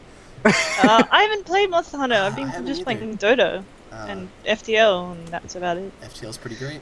So fun. Yeah, it is. Shoutouts to Dota is Hard, which is the Australian Oceanic in-house guild that they do in-houses every Wednesday, so you can join them on Dota is Hard in-game, and they have a website as well. Oh, I you thought can it was just like a follow- support group. Just like, thought it was very hard. Let's just come chat about it. I lost a matchmaking game so badly. I was Pudge. I It's missed my hugs. I missed Yeah. all of them. I didn't hit one. Sorry, Pretty much all that's- we talk about is like how bad matchmaking is and how we always get paired up and it's getting better. It's getting defeated. better. It is getting better. But yeah, follow me also on Twitter /Nuxodamoon. And that's it. All right, Matt. What about Hector? He wants to go last, so we're snaking it back. Did he? I don't remember him saying that. You just did. Unless you want to go last, then you guys can fight for I don't it. mind. I'll peace out. I'll peace out. All right. So we're all gonna be at TI3. Look for Kenny, of course. We have the Flipside Tactics Guild. We have our website. We have coaching. We have the Dota 101 in-house league on Saturdays at 1 p.m. Eastern. We have the Dota 1 in-house academy at 2 p.m. Eastern on Sundays. Anuxie, I'm not sure when we'll be doing the next Road to Glory. We'll be doing 3 on the Flipside shows at the International 3. I'm not going to announce the guests yet, but we have 3 booked. So you can look for that stuff. And other than that, I'm out. This is going to be my honorary new outro every time. Oh, Viva Brazil. Viva Brazil. Gente. And I will So that's be not out. fair. I don't have a flag to Exiting wave now. stage left. I knew I should have gone. I knew I should let him go last because now I don't have any flag to you wave. don't have but- any, you can't one up the flag. However, I do have a courier on the Dota 2 store. Shagbark. Yeah. Just don't give him Shagbark. Don't send it to him, and then you have the last Well, laugh. he's gone now, so he's not even here. All right, Curl. Perfect. Right, yeah, I don't know. Yeah, I was only on here for like 10, 15 or whatever, but cyborgmat.com, main site where you get all the patch coverage and other nice stuff. I can say now, I guess, is hopefully after the international, sometime shortly after the international, the site is actually being relaunched. Complete fresh overhaul of the layout and everything. Wow. It's gonna be a lot bigger. There's gonna be a lot more room for content, bigger pictures. The entire tutorial section is getting revamped and updated. So all the model viewing tutorials. There's gonna be workshop tutorials on there, and maybe making stuff. There's a bunch of stuff that I need to cover still. So I'm gonna be busy with that. Sounds awesome. But hopefully, sometime after the international, it should relaunch. And I'm hoping to also potentially have well, for us it doesn't really matter too much, but for the Chinese audience, someone who will translate every post into Chinese as well, which will be a nice feature, Very especially with the rate the Chinese scene is growing. And they're Yeah, that's really cool. they're gonna grow fast. Are you gonna Finally. have the site relaunch done before the Join Dota relaunch that was beginning at last international? yeah, I'm pretty sure I can beat them. All right, cool. Good.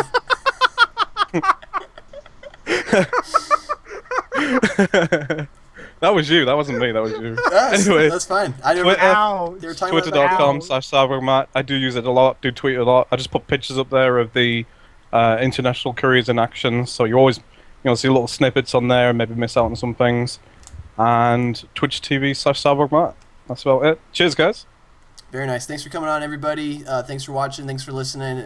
We will be back next week. We'll try to figure out a plan, but the International 3 will be starting Saturday the 3rd. And watch a whole bunch of Dota. And we'll see you guys next week with another episode of Dota Insight. Thanks for watching, guys. Great having you. Once again, we'll see you in the world of Dota 2. See ya. Now let's flip over. Let's flip back to this screen, and we'll end the show so we can cut it up. Did you guys watch that 96-minute game between Fnatic and Mousesports? Yeah, shit was Yeah. ridiculous. That was Jesus by far the Christ. best game I've ever seen. That was so good. I just And it love wasn't the even like fire bad raining Dota down. end game. It was a really well played game by both Yeah. teams. The Very, world very- ending.